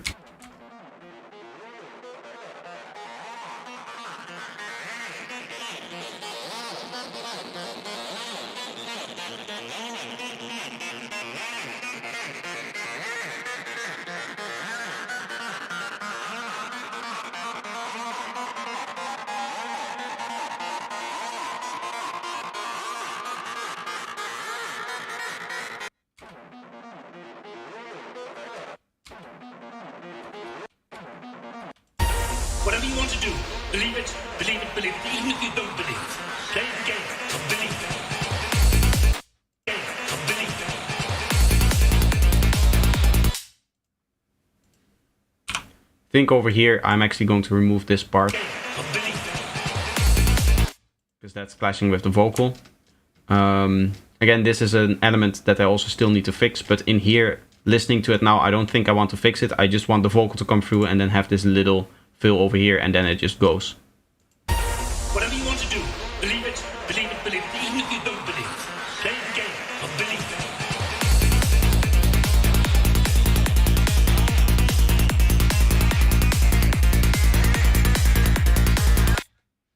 Nice. So that's that. That's all of the initial points of the initial listen through done, which is nice that we just got to do that in like 2 hours. That's nice progress. What we'll do now is maybe experiment a little bit more with stuff like saturation and just adding a little bit of extra feeling to the track. Overall, we already saturated the main sequences here in the main sequence group. What I initially want to try is doing the same kind of thing with the one-shots. But this case we'll use Lux. I like to set that to like finesse mode and give it like 30. It's just like a very subtle saturation. I'll probably have to turn this down by maybe like a dB or so. We'll volume compensate in a little bit, but we'll just have a listen to what that sounds like. See if we can find a spot that there's a lot of one-shots here.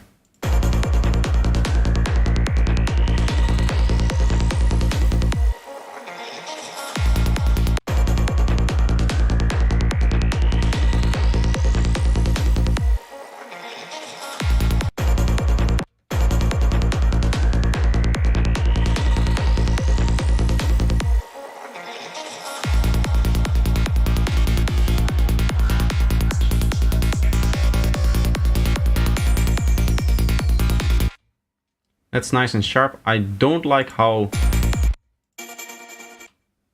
like high this is coming in.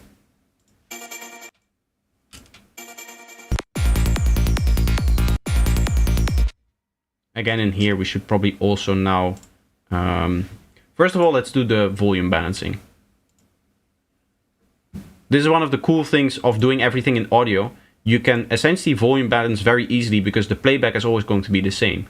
If you have your production and you have some reverb in there, some delay in there, maybe some random sound design, all of that stuff, it has an influence on the peak volume. So it's really hard to volume balance because you cannot see the exact peak volume that you're going to get. But I can just say that I play, I don't know, this bit over here. Let's do something like this. In theory, the volume, or in practice, it should always be the same. There's maybe like a little reverb on here, a little chorus. Maybe that introduces a little bit of alterations, but it's going to be much less than if all of the sound design were also still random and stuff like that. So that's very useful. We'll start off with testing it with.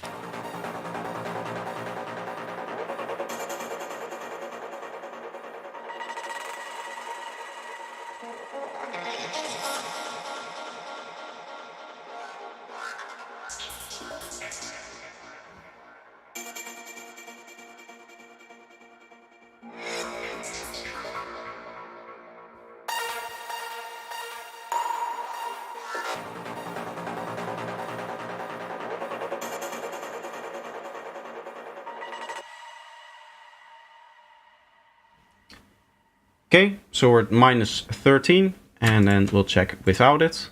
Again, I'll just play it through once, and we'll remove, or there's a little bit of randomness in here. We'll just discard that. That may add like a 0.1 or 0.2 dB or something like that. That's not going to be a big deal.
That's close enough. Now we have a proper volume balance.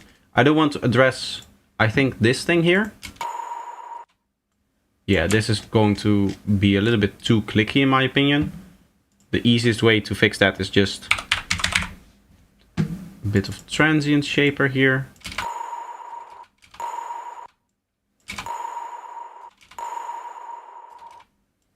And maybe we'll get rid of some of the highest frequencies of this one as well.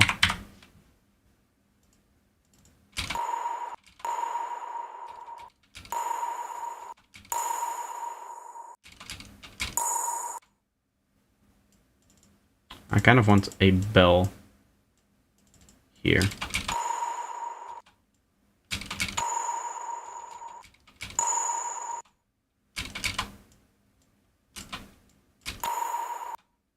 This is more the click part.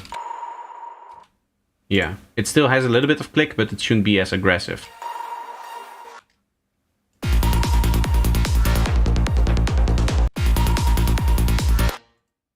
Nice. You made me think, however, there's a mess in my music. One thought at a time solves this problem. Exactly. That's what the way that I spoke in the beginning of the stream of my workflow, in that I essentially, when it comes to my workflow, what I'm doing is I'm listening first, right? And I took this little notebook over here. We did this in the beginning of the stream. Oops, accidentally turned that on. I didn't want that to happen. And last stream we actually did this part over here.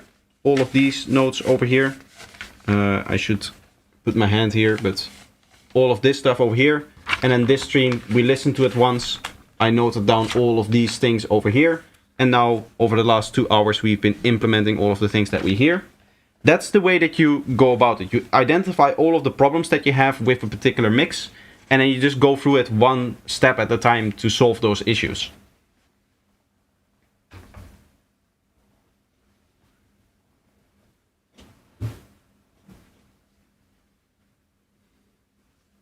You used to color your tracks. Have you tried uploading an icon to them? I use images for almost all of my tracks. I don't like to use images. For one of the things that it does when you're using an image is it usually makes this a little bit higher. At least in all of the skins that I've seen for Reaper that use like images in the tracks, there's usually a lot of space devoted to the image, and already the space is very, very limited. Like I find it annoying working like this. Normally I undock the mixer, so I have like a full mixer window like this, and then my mixer will usually look not entirely like this, maybe a little bit higher with the tracks. Currently I cannot find where you can adjust that, but there should be a way to adjust the track height over here, making it a little bit taller. I like having things big like this and having a big overview of everything that is happening in my mix.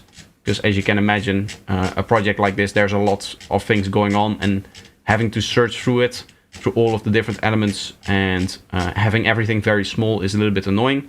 Right now, of course, for the stream, I cannot do that. I cannot have 2 different monitors on the stream at the same time. So I have to use everything in just one screen. When I'm normally mixing, there's the mixer is on its own dedicated window. But still, I like to have the maximum amount of space possible. So even here, normally what I would do is maybe something like this to make sure that this bit is as small as it can be. I never touch volume faders, always set gain at the source VST and use gain increments to decrease later, if anything. Yeah, I mean, I could technically work just from here. The nice thing about working in here is, one, you have a list of all of your tools, which you have to open up a window to be able to see that in any of these like effects things. Just having all of the effects in here and shown is very nice. It is easier to sidechain things because you just click here and then you sidechain it to wherever you need to go, or routing essentially. And the other thing is that you have an overview of all of your peak volumes. This is very, very important, especially in mixing, making sure that the peak volume stays the same, like we talked about before when it comes to applying effects to it. The saturation that we just added, that lux on the one-shot group, we needed to set the peak level so that before and after the lux it is the same, so that we can actually hear what the impact of the sound is without being judgmental through the loudness increase that the saturation add. Because saturation in this case, I understand that there's no automatic like gain reduction for it, because by its very nature, saturation is just boosting the gain into a nonlinearity. So it's always going to increase its volume just by the very nature that it works. And this is a very simple saturation plugin. This doesn't really need auto gain, and it's just something that you set once, and you can now just see if you like it, and if you don't like it, you can change the settings. And then once you change the settings, you do have to again compensate for that with the output over here. I also have the channel bar on the right instead of the left. So this stuff over here is then over here. Yeah, to me it feels natural having it over here. That's the way that you tend to read as well. That's the way that the music goes. So having everything over here. And I mean, it's the default that it opens up. So to be honest, I didn't really change it.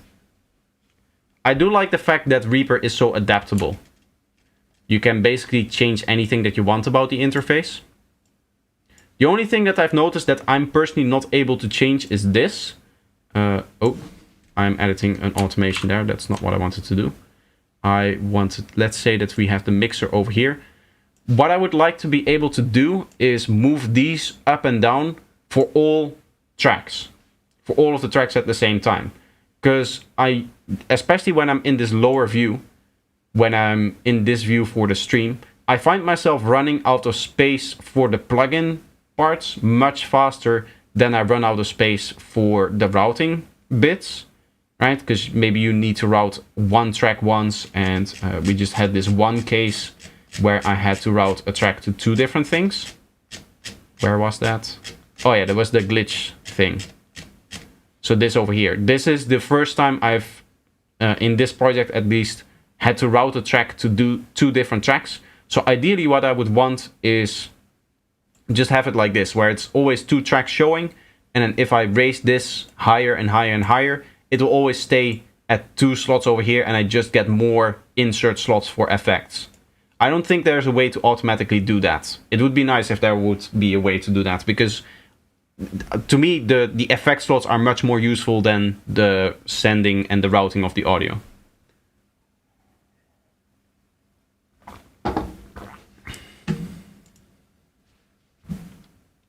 And I believe it's also the same with this thing over here, the way that you set the individual slider height. It would be nice if there was a way, maybe there is, maybe I should be holding, aha. Okay, so that's how you learn, guys. You hold control and then it moves everything equally, and that's nice. That's actually perfect. Really cool. Okay, so I can just set it up like this. That's ideal. Yeah, now I have exactly the visuals that I need, because as you can see, none of the effects come outside of where I need it to be. Maybe for the snare, because I think that the snare is the one that we have the most plugins on. But if I put this up a little bit more, exactly. And now I can just hold control and make this precisely the way that I want. And I have as many slots as I need, and you guys are able to see exactly all of the effects and plugins that I'm using whenever I'm scrolling through the mixer. So that's huge that I found that out now. Sometimes you just have to experiment with the interface and see what it does. And experiment with the Alt button too. Yeah, Alt button is useful for curving automations. I know that one. It's because I'm not a producer in this DAW, I don't use it that often. Like, I'll open this up maybe for 6 hours during a month, maybe, maximum. So I don't really spend enough time in this DAW to truly learn all of those little nitty-gritty details. I am 100% sure that the next time that I open up Reaper, when I have to do another mixing project in, say, a month and a half, I have forgotten about holding control and moving stuff up and down like that. But that's just the way that it is, with the fact that I don't really spend too much time in here. You just don't have a lot of time to actually learn all of those things. Anyway, we were here with the Lux, and we wanted to hear if this actually improves our sound.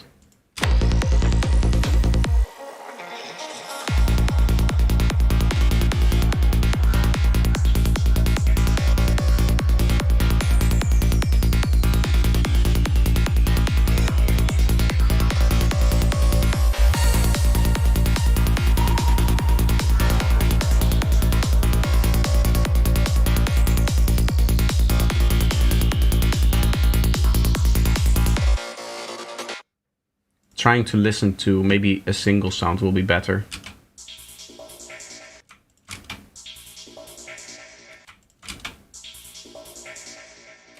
It does overall seem a little bit brighter. What I do want to try is low pass here, just like a slight one at maybe. We did this with the ladder filter, the other one. I liked the way that the ladder filter made it sound. So I'm going to go with that.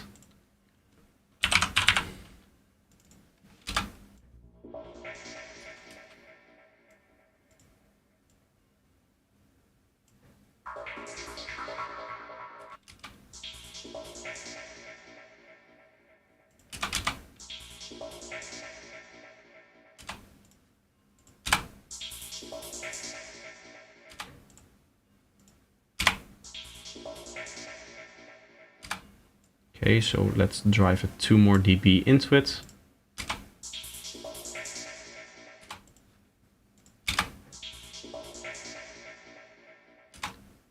It's not actually saturating all that much. Maybe I just need to add 2 dB towards the output here then. A little bit of resonance seems to make it a little bit louder. What happens if we set it to diode? Doesn't change all too much. So what we can do safely is now add a volume. And we can turn it up by 1.2 dB.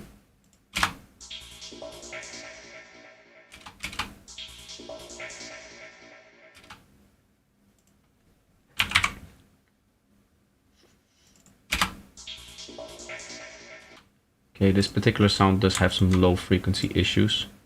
So it's nice that we're also hearing that. We can remove these low frequencies that we don't really need.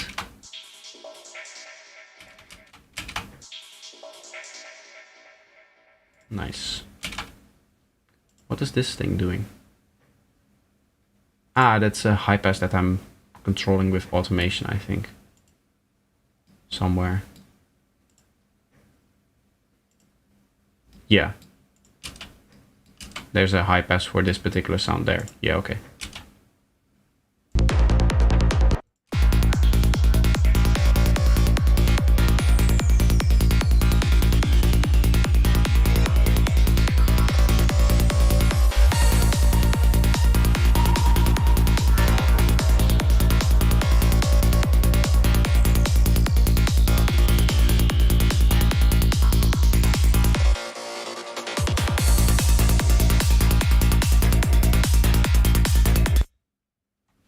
Okay.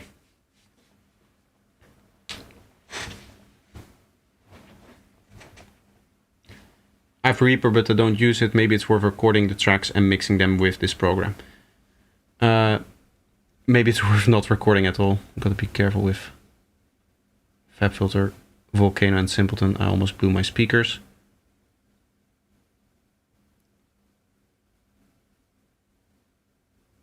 Render. I don't know where in the phrase the render would come in, to be honest. You do have to be careful with Volcano, I think, because it can self-oscillate. But the way that I've set up resonance, I'm not getting the cue anywhere near where it starts to self-oscillate. So yeah, in that case, you can be, you can basically do pretty much anything that you want. If you do set the cue up high, it will start to self-oscillate, which is not good. There is the FabFilter 1 algorithm in here as well, which does saturate and completely mess up your sound even when the filter isn't really engaged or its frequency is way too low. So be careful with that one. I've never tried the raw one, but I like the gentle one, and it sounds good for what I needed to do. I mainly use Simpleton for filter transitions on kick and bass.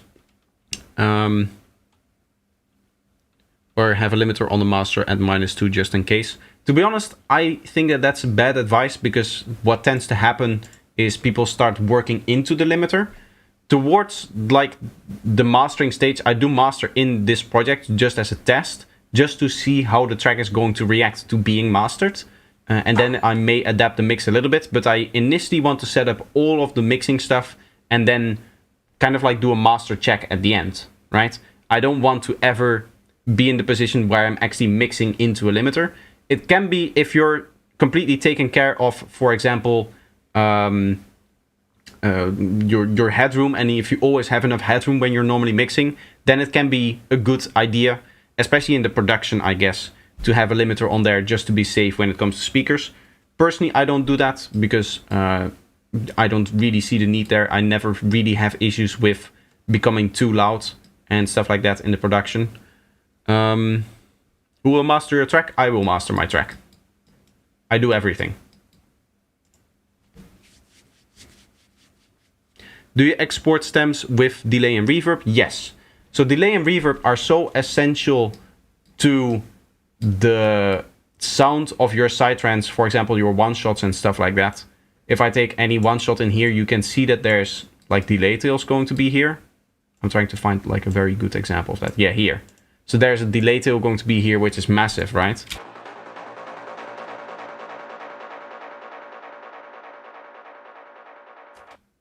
this delay tail is so important to how you produce your track, how you put in other elements into your track, because it determines where the next element is going to be. If the delay tail is very, very long, then the next element is going to have to wait to come in a little bit more for that delay tail to actually come through. So I consider delay and reverb to be part of the production purely for that reason. There are reverbs in here and sometimes also delays in here, but they are just kind of like mixing delays and reverb. They're usually very small rooms with like short lengths. Here's half a second length. This will probably be the same. Yeah, 0.6 seconds. That kind of stuff. That's very small stuff. But the main delay reverb that you hear on one shots and stuff like that, I already put that on in the production stage.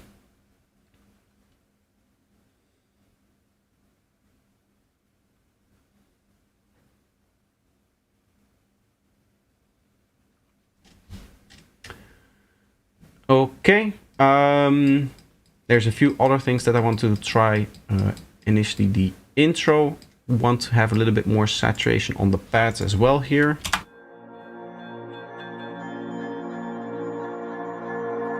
Kind of like the whole combination of the pads, I guess.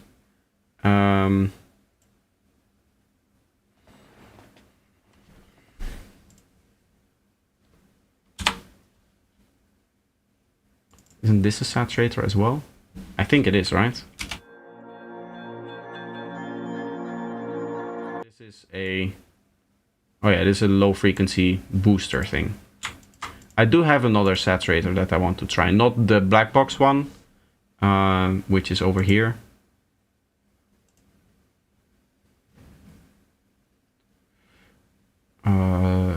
This thing here.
Nice, nice.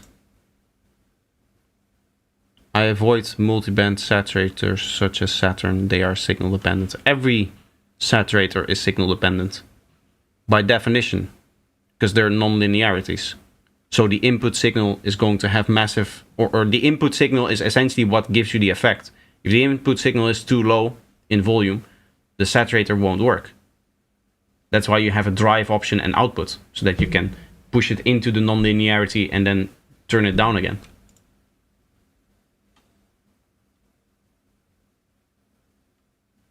Meaning that it detects a wrong harmonic, it will saturate that wrong harmonic, and since this noise will be added. That's not a thing. It will just saturate the signal. Multiband or not. The only thing that multiband does is it allows you to split up the signal. So you can saturate just a part of the frequency spectrum. But whatever goes into the saturator, whatever goes into that part of the multiband will just get saturated. There's no such thing as harmonic detection happening with inside of a plugin like Saturn. It doesn't detect any of the harmonics that are in there. It doesn't do like a Fourier transform or anything like that. It just says, hey, here's a signal, saturate this signal for me. And whether that be multiband or not multiband, the process is always the same. It can saturate odd and not odd harmonics. What do you think odd means in that context? If you have a sound, right? The odd harmonics are just not the even harmonics. So here we have a saw wave. This is the first harmonic, also known as the fundamental. So this is an odd harmonic. The second thing that you see over here, the second spike, I cannot play and talk at the same time. So I'll play it again and then I'll put the cursor where it is. That's an even harmonic. It's the second harmonic. This is an odd harmonic again, because it's the third. This one is an even, because it's harmonic number 4. So that's the difference between odd and even harmonics. And the term, it's not the term odd and not odd harmonics, it's the term odd and even harmonics. There's a very good reason for that, because it's just the numbering of the harmonics. It's not like odd harmonics refers to harmonics that are strange or shouldn't be there. It's just odd and even. That's the difference. I am out of drinks. That's not good.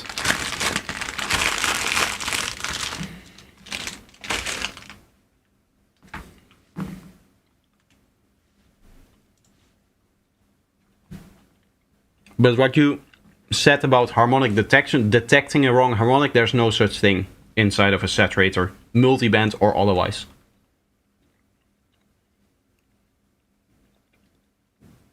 What might be the case, what is happening with you where you're getting a noisy sound, is that you're saturating maybe a little bit too hard, or you're getting some aliasing.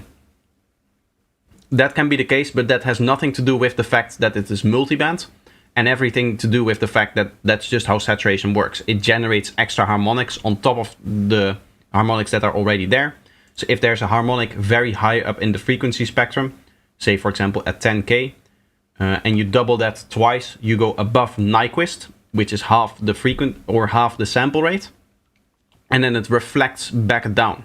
So what will happen is at 10K, it will be here, then it will generate a harmonic at 20K, it will try to generate a harmonic at 30K, but Nyquist is at 22.05K, at 22.05K at 44.1K sample rate. So what that means is that it will reflect back downwards to 12 point something or 11 point something K, around this area over here, and then the next harmonic will be over here somewhere, and it will just reflect down again. It saturates up and then again goes down. I saw a tutorial that says otherwise. That may be the case, but it's not true. Whatever you saw is wrong information, because the saturation algorithm in and of itself doesn't change between multiband and non-multiband.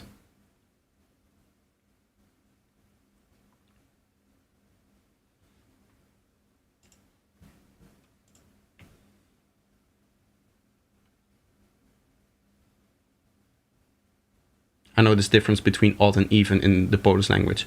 The difference between odd and even harmonics is that a square wave is only odd harmonics and a saw wave is odd and even harmonics. That's it.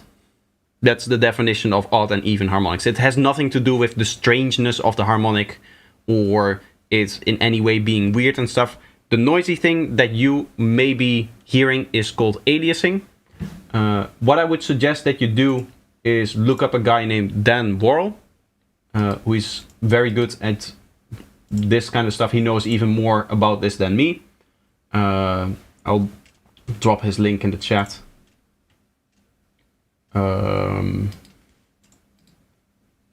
Anybody who is serious about music production and mixing their own music should be watching this guy, and they should be watching all of his videos and really try to study all of his videos, because this guy actually knows what he's talking about.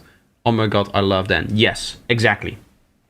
And if you follow him, you'll know that Dan has talked about odd and even harmonics. May have been in a FabFilter video though. Let me check if that's the case. I do believe he may have had a video on aliasing, where he explains that kind of stuff. Yeah, how not to test your plugins. This probably is going to cover aliasing, because you can see the aliasing. I cannot show the thumbnail because if I hover over it, it goes away. But the up and down thing that you see over here is aliasing. You can see the main sine wave going up and then the overtones going up to Nyquist and then reflecting down again. There may be another video on this though. Yes, here, over here. So this is for the oversampling. This is why you use oversampling, because it removes that aliasing. You can see that in the thumbnail as well. There should be a few of them. Here there's different perspectives explained. This will probably also tackle it, but I think the one that I'm after is gonna be... I don't think it's on this channel. I think it may be on the FabFilter channel. This one might also be interesting. I'm just looking for this graph, by the way, in the thumbnails, and that's kind of how I'm looking for if it talks about that thing. But I mean, if you aren't watching all of these videos like I have, some of them look unviewed, but I have watched them on my phone. Then I mean, this guy is amazing, and he explains all of these kind of technical details about mixing, about what your plugins are actually doing, and that kind of stuff.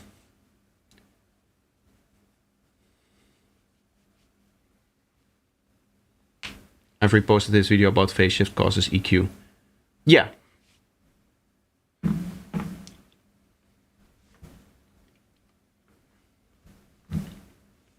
The technical way to say it is that EQ is implemented through phase shift. Phase shift is not something that is generated by the EQ. It is necessary for the way that it works because it's implemented through phase shift, essentially. By shifting the phase of different harmonics in a particular way, you essentially get the EQ curve applied to the signal that you start with. Through like making a duplicate of it and then phase shifting one of the duplicates and then cancelling against the original again.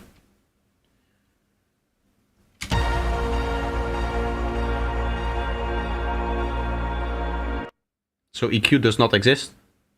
Yeah, EQ does exist. It's a process that you use. This is an EQ. You have dots and you move it around. The only thing is that this curve is not applied to the signal the way that you see it, because in essence the signal the way that you see it doesn't really exist, right? It's not this. Let me see if I can. Let's put it on the master for an example. I need to quickly, before I forget, which EQ was this again? See, now I've made a mess here somewhere. I'm never going to find that EQ again, am I? I just opened up a random EQ and dialed in a nonsensical setting. There we are. Perfect, okay. Let's put it on the master so that there's always going something through it. With an EQ, the way that we see our stuff is we see it through the spectrum.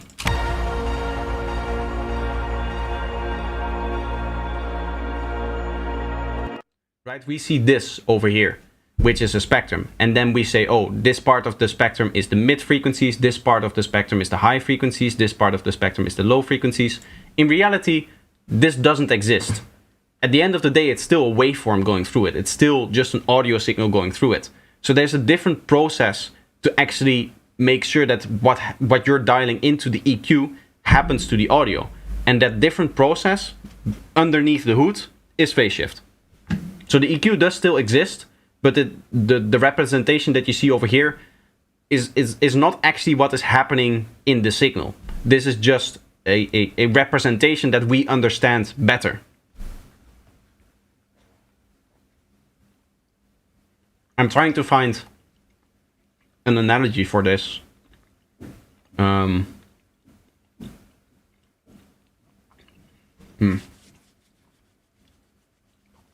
guess colors on the screen work in the same way, in that the screen only generates green, blue, and red pixels, right? Or green, blue, and yellow, or something like that. It only generates 3 colors. But because it's also very close, we get like a representation of what the light is actually doing, and we just see all of the different colors because of the way that they're mixing.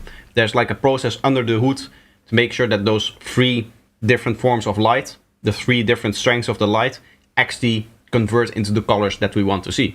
And the same is true for the EQ. The EQ itself, the signal doesn't look like this. The signal doesn't exist like this, but the EQ is very much a real thing. It's right here on the screen, so it does exist, yes. It's like driving a car, but the process by which it happens is not driving at all.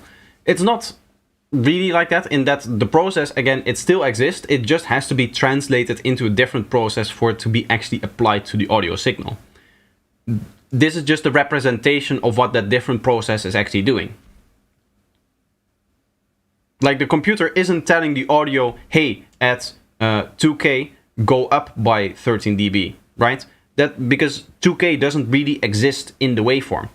There has to be a different process that emulates a 2K boost of 13.5 dB in this case. Which then results in you getting what you get. But these are things, by the way, that you don't really have to think about when mixing. Yes, phase shift is very important, especially in psytrance. We do a lot with phase. We work a lot with phase, much more than the average producer, I think. But you don't really, when you're mixing, when you're EQing and stuff like that, you don't necessarily always have to think about, oh, this is going to cause a phase shift and stuff like that. I would say only on the kick and bass do you really have to be careful with phase shift. Anything else, you can pretty much do whatever you want. To some extent. At least in regards to phase shift.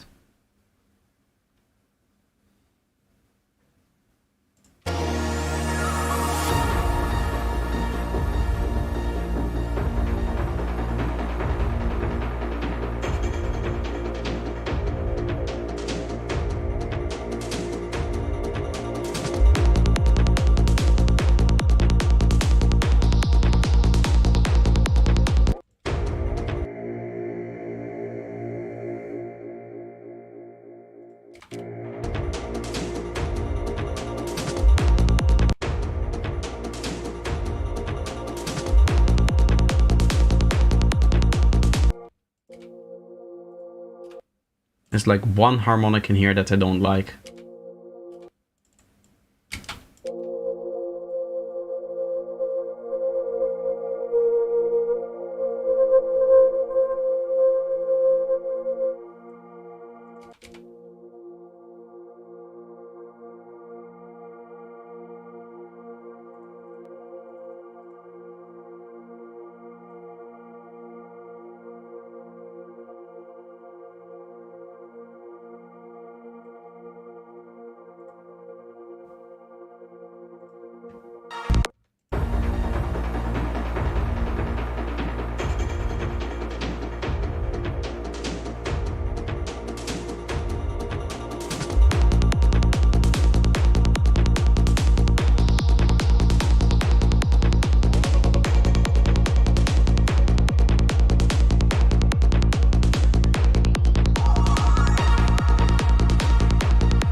I'm probably just going to EQ the high frequencies now, so I'll just put it on here.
hard to pinpoint what I'm trying to find now.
Without the EQs, it sounds very textured in the high frequencies, like very almost resonant. Like the kick has some resonance, some strange resonance to it.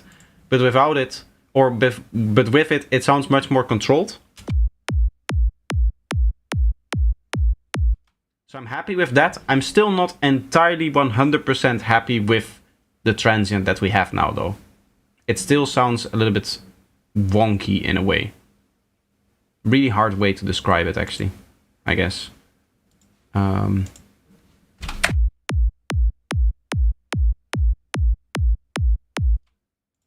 Maybe just overall, like a little bit of saturation on it.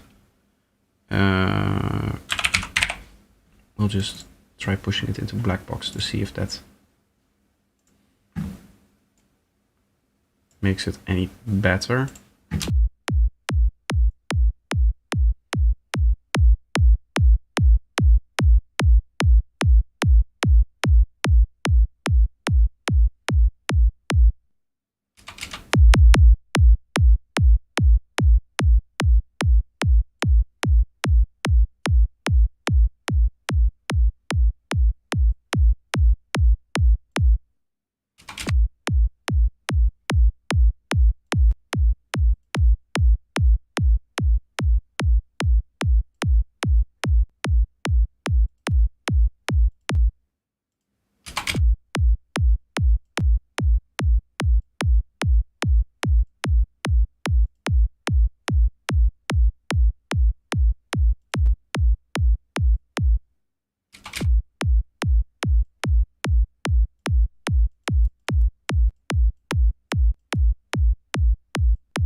Okay, so that doesn't work. I like it more without it. Again, the way that I do that is I close my eyes and I click it a bunch of times until I don't know if it's in bypass or not. And then I click until I find the one that I like best. So in this case, that doesn't work. We'll just do like a clipper. Maybe. Just hard clipping it. Let's just turn the ceiling down.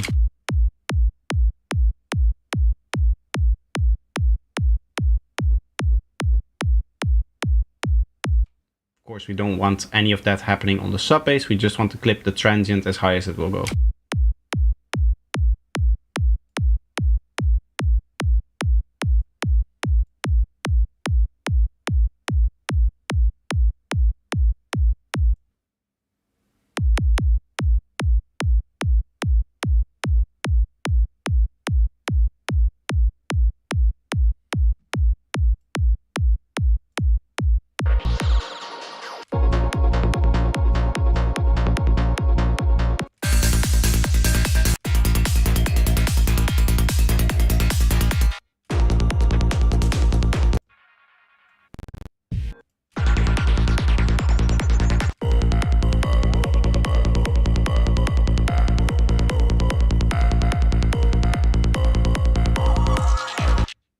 Nice.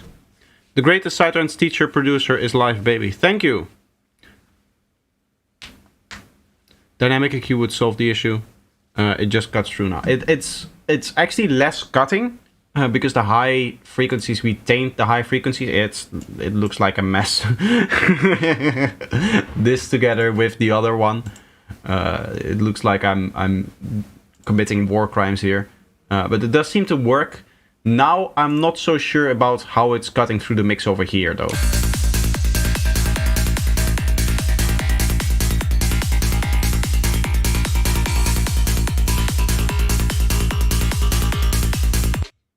What I can try is, instead of resonance like low spike or the resonant filter here, to just do that with a peak.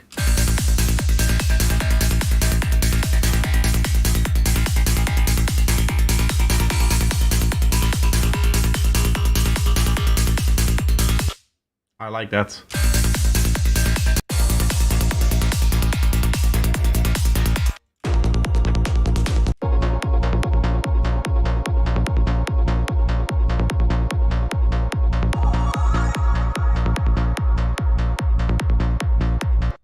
A little bit plasticky still. Let's try again the ladder filter here at maybe like...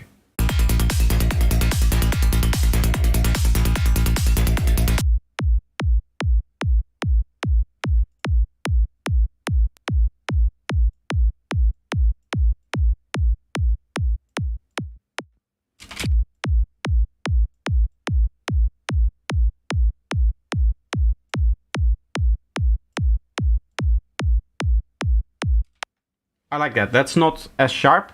That's what I'm going for here now. Again, I'll have to quickly...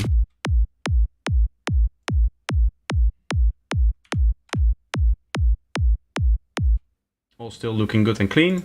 I like that. Okay.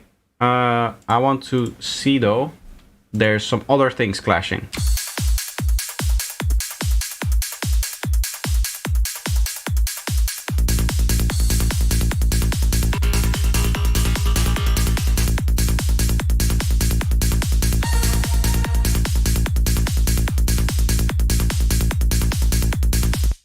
I cannot hear it now.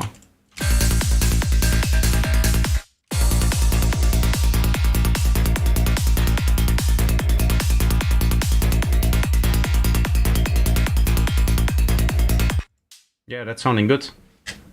I think that ladder filter just did what I needed it to do.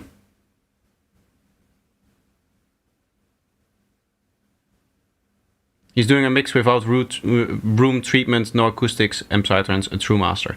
Thank you, but don't expect my mixes to be the best ones that you'll ever hear. The fact that I don't have room treatments doesn't mean that I'm somehow better. It just means that I can hear less of the details and stuff like that.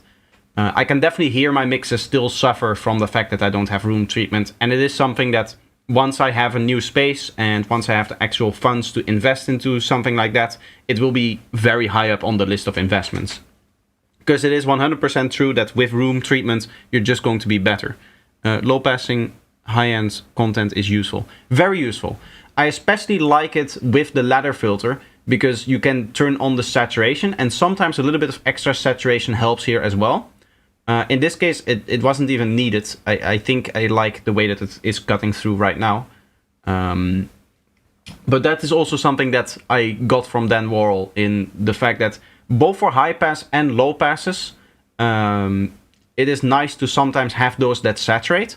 In that way, I might actually consider purchasing Volcano, because I don't think I have a nice ecosystem for that kind of saturation. Both Volcano and Saturn would actually be nice additions to my plugin folder. For all of the other plugins that we talked about today, that I said like that's maybe not a good idea because I already have so many plugins, right, with the whole list of things that I have. Saturn, both Saturn and Volcano, I think would have a niche within my plugin folder, and I could see myself using them. But also those plugins with time, with proper funds. If I had $1 million, I would buy them right now, but obviously I don't. I'm still a starting out artist, and I'm still trying to make some money here and just buy groceries and pay rent as well. So I do have to make some considerations. But once I get some funds, they are definitely on my list of plugins that I might want to add to the list of plugins that I have. SonarWorks as well, yes. Something like that would also be very useful.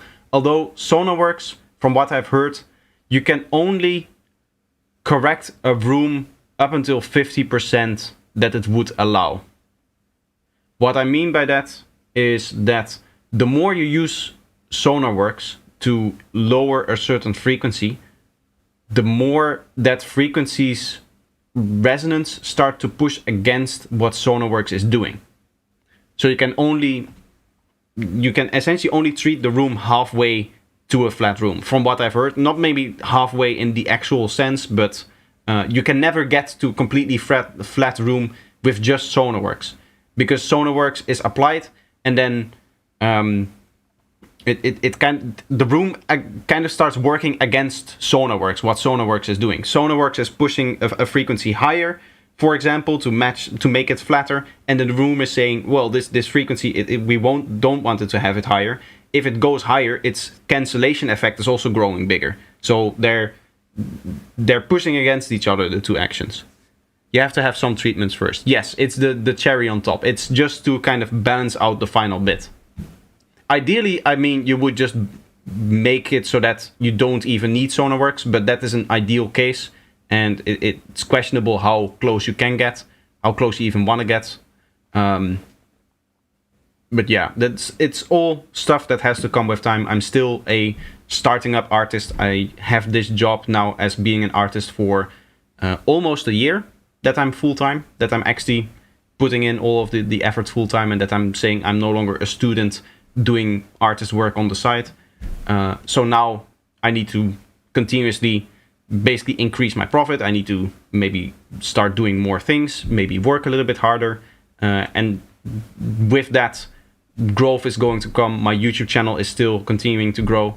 I had a little bit of a dip in February, but I have seemed to gotten over that in the last 2 days as well. So with all of that kind of coming into fruition, eventually I'm going to have the funds to invest in all of those things, and I will be obviously building a studio or something like that. And maybe a room. It will depend on wherever I find myself. To be honest, I don't know what the future brings, so I couldn't tell you, but it's definitely in the plans for me to eventually get to the point where I can have room treatment and a studio and just have a proper listening environment.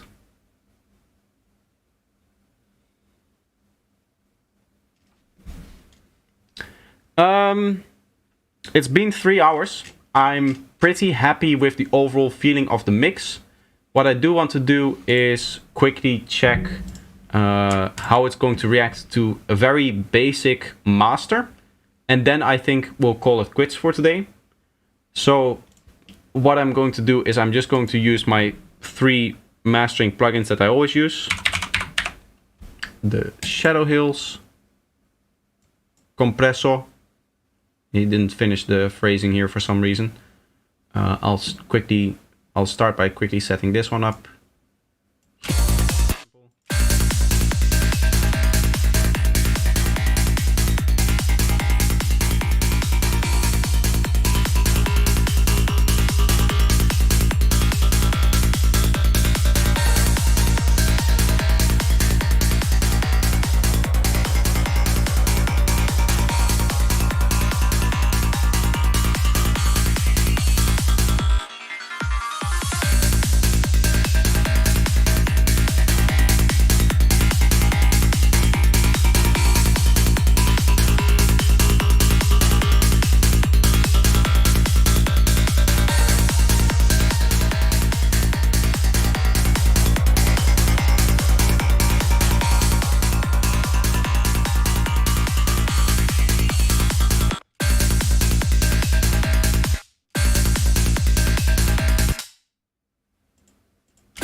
Nice. So it's actually volume balanced now, meaning that we can set up the left side over here, and we can see if we can get some nice sound out of dual mono as well. This is going to go to 11. We want sidechain filter. I'll quickly test the saturation as well.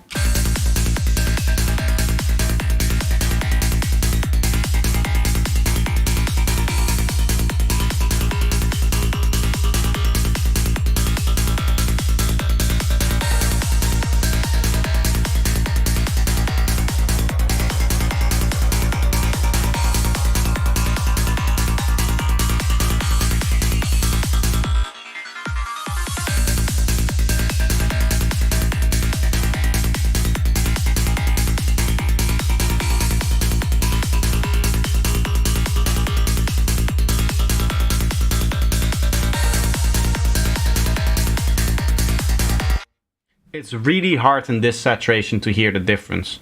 Like these saturation things seem to do very, very little from what I can hear. I do think the middle one is the one that I like the least, but between the lowest one and the highest one, I have a really hard time choosing. I don't know. I don't hear enough of a difference to say like, oh, I prefer this one clearly over the other one. But the middle one sounds a little bit less warm and growly in the mid-range of the bass line. That is where I hear the difference between this middle one and the other two. The other two, in that regard, also, they sound pretty much identical to me. I don't know, to be honest. I don't know. Maybe I'm doing something wrong here. Maybe I'm missing a setting, or I can make it harder or more obvious what it's actually doing. I wish that when you have 3 options like this, that there would be a cycle through button. Like that's why I was clicking over here, because I was hoping that this would just cycle it to the next option, so that you have a button that you can click once and it will go here, and then you click it another time, it goes here. You click it the button another time, it goes here. You click it another time, it goes here. That in that case, what I can do is I can do the same trick that I did before with the bypass, in that I just close my eyes, click it a bunch of times until I don't know what the setting is, and then I click until I find the setting that I like most without actually looking at the setting. Because I know in the manual it says that the nickel is the one that has the least saturation, then this one is medium saturation, and the steel one is the most saturation. So I am almost tempted to say that that is somehow like biasing me towards this final one over here.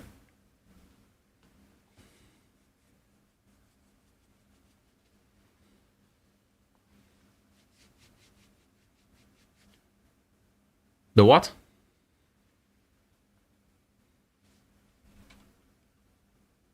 I don't know. I don't know what that's referring to. In this case, we're talking about the saturation here of the Shadow Hills Mastering Compresso. Espresso. Shadow Hills.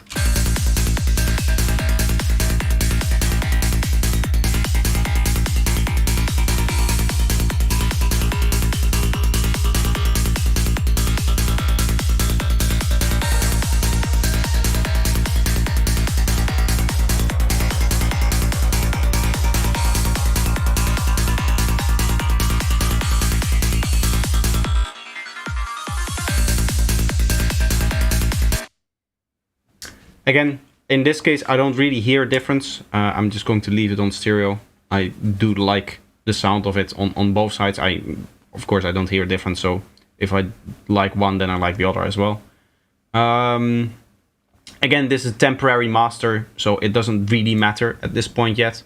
I'm going to finalize the mix with this temporary master in mind, see how it reacts to being mastered, and then at the end I'll do like actual mastering in a different session in a different project. So free clip, I just drive it in there a bit.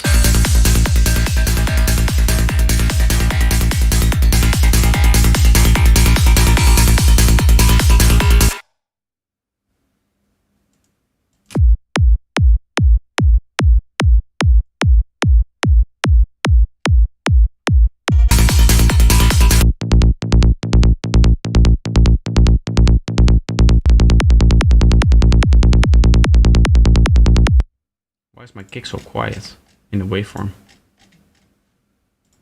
Has that always been that way?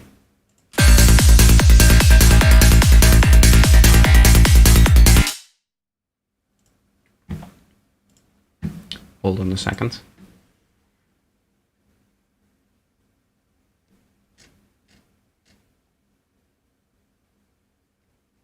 Aha, wait.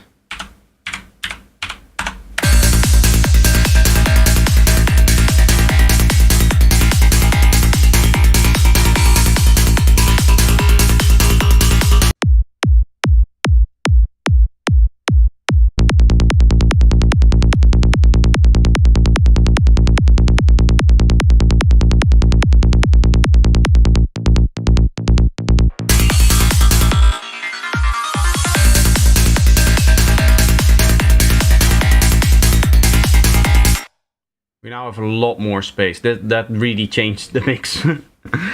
Oh my god. I forgot to set my bass volume for the main bass. You can see it's there for the rolling bass or for the progressive bass line, but the main bass line was too loud. That's huge. That's a big thing. That's going to change the whole mix. Oh shit. I still, by the way, we're still not finished. As we know, we still have 1, 2, I think 3 files that I also need to change. A third file over here that I also need to change. So I still need to go back into the production, and then I need to finalize a final mix. I'm not sure I'm gonna do that on stream, because that's going to be a very, very boring process. Like, it's just going to be me hopping back and forth between Ableton and Reaper, seeing if the fix that I implemented actually worked. But it does seem like now I need to do some rebalancing. I'll do that rebalancing after I have the new snare, because I think that new snare or the snare file is also going to have a big impact on how I'm going to hear the whole balance. I'm mainly hearing that I feel like the top loop is getting a little bit too much volume now.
Yeah, once I have the snare fixed, I can mix in the snare properly, and then I can make judgments on all of the other parts of the top loop.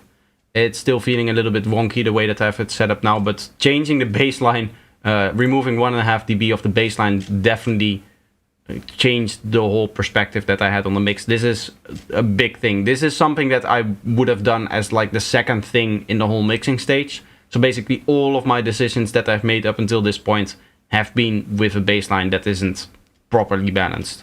So that's a big thing. I might need to spend a lot more time on this mix than I thought to actually finalize it, to wrap it up now. It won't be finished today. Exactly. No. That wasn't... I mean, it was the plan. That's what I had in my stream title. But it would have been optimistic to think that, seeing as there were already files in here that I still needed to re-render. And we found more files that I needed to re-render as well. So the mix is definitely needs one more stage, because I have issues with some of the files in here. So that was already the case, but now with the bassline, that is another problem that I then have to address and listen through again and do the whole thing. And I need to now wait for a little bit again, so at least a couple of days. Again, to get it out of my system, to get it out of my ears. Now I've also get a little bit of ear fatigue. I have been taking breaks and stuff like that, but It's always something that happens if you have a mixing session of like 3 hours, like we did today. The track is going to get stuck in your head, and you're not entirely sure about the decisions that you make, or the decisions that you make are a little bit biased because of the ear fatigue that you have. But yeah, the next time we'll just start over again, and I'll do one final mixing session where we again note down a lot of the different points, just like we did today with the little notebook thing here over here. And then from there, we should be good to go. I am going to try one final thing here, just out of curiosity. Again, this is not going to be the final master.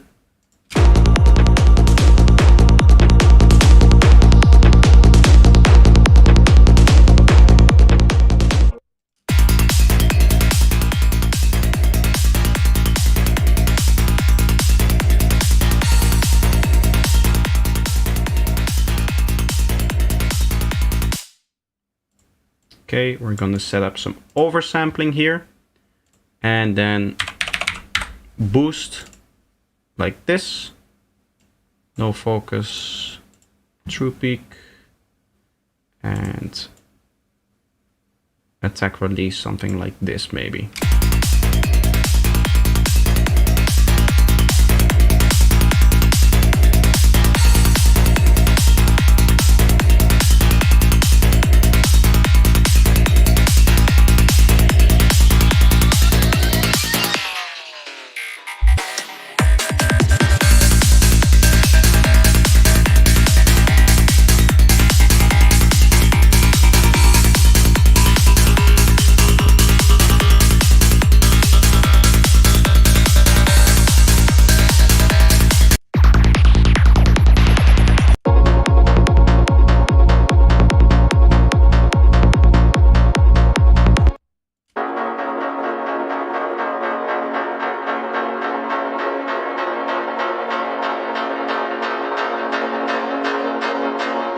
And have a fun, competitive game.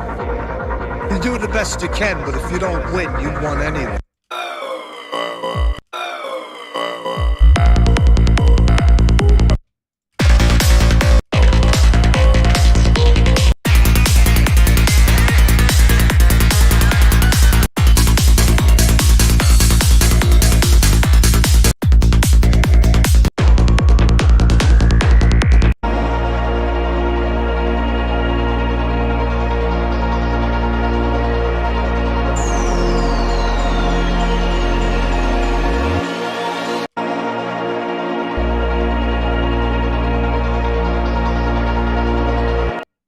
The only thing that I can tell right now is that the intro is a little bit on the loud side.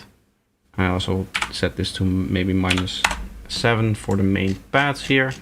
And then we'll chop a dB off the baseline here as well.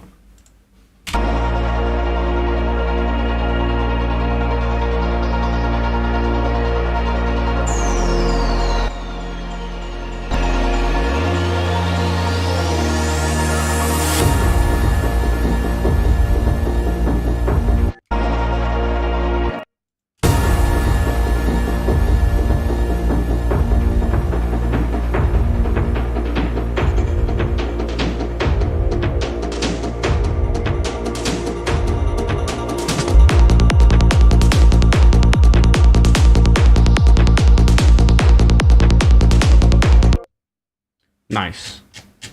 Okay, so this is, let me render this, Game of Life mix. First of all, we're gonna go with mix 2, so no master effects, as you can see.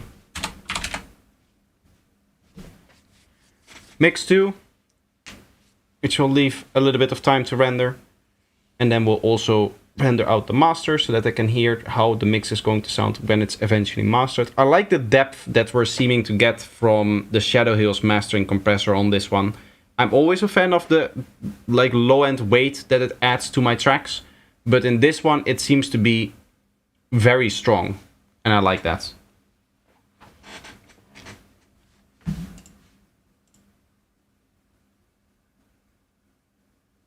You forgot to put fresh air on the master. I did indeed forget to do that, yes.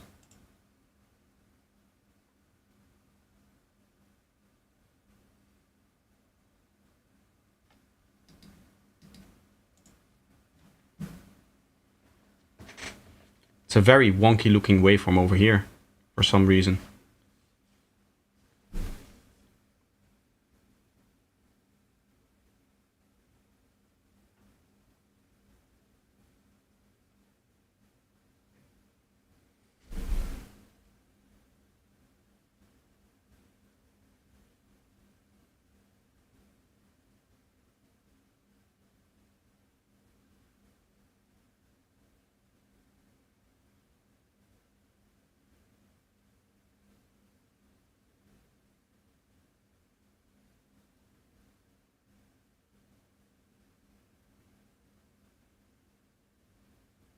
It's still very dynamic between all of the different sections. That's usually not a great sign. It usually means that there's something off with the balances of my main sequence. So that's also something that I'll have to look into.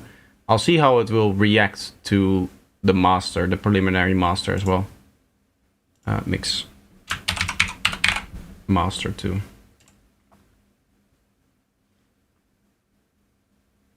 Is that DAW Reaper? Yes, it is. Intro's looking good now in terms of its volume here. With respect to the kick and bass, maybe still a little bit on the loud side though. Now as the kick and bass isn't... Normally you want the kick and bass poking up a little bit more. Yeah, you can see how it's now where the sequences hit and all of that stuff is hitting. It's nice and loud, but over here it isn't yet. So that's something that you would ideally fix in the mix, right? That's not something that you want your mastering compressor to have to do if your mix is looking the way that it does for me, with the way that we saw it before. So that's something that I'll have to fix, definitely. Other than that, there's some files that I need to fix, so there's still a lot of work to do. I might turn this into another stream, I might finish this off stream, but at least we have a initial mix / master that I can now judge and that exists. So we got a lot of stuff done today. I like where this is going. I'll have to again judge this on a later date and see if I like the final sound more than the mix 1 that we did. But I'll have to see. And I'll have to rebalance a lot of things now that I know that the bassline was all messed up in the project. Because that really is just throwing off the whole project now, probably. But I'll have to see. It's part of that is going to be ear fatigue and stuff like that as well. Yeah. Oopla. Okay. So that's probably going to be it for today. At least for the stream. Promo for tomorrow. Yes. Good that you say that. I completely forgot. Tomorrow I have another track coming out. I had it written down somewhere on a post-it note, but I have so many post-it notes around my desk that it's got hang up in all of the other things that I have written. Tomorrow I have another track coming out. It's the track that you guys heard in the mix, the live set that I recently did. It's the first track of that one, the one that starts at 110 BPM and then goes up to 143 BPM. There's going to be many more messages in regards to that tomorrow when the track actually goes live. I'll post it on my channel, I'll post it on the Eclipse channel, I'll post it everywhere. Thank you, Alex. Thank you, by the way. As you can see, I'm not yet a great label owner. Great stream. I look forward to the next. Thank you. But yeah, so hopefully be ready for tomorrow. Then there will be my new music coming out. What I might actually do, now that I think of it, since there's music coming out, I might actually also stream tomorrow. And then I'll have it in my stream title, and that will also be a little bit of a promo. That way a lot of people will see it as well. But yeah, I'll have to see what I'll end up doing with that. I think I will. I think I'll maybe do a little bit of production tomorrow then. And we'll just have a fun time and hang out on stream. And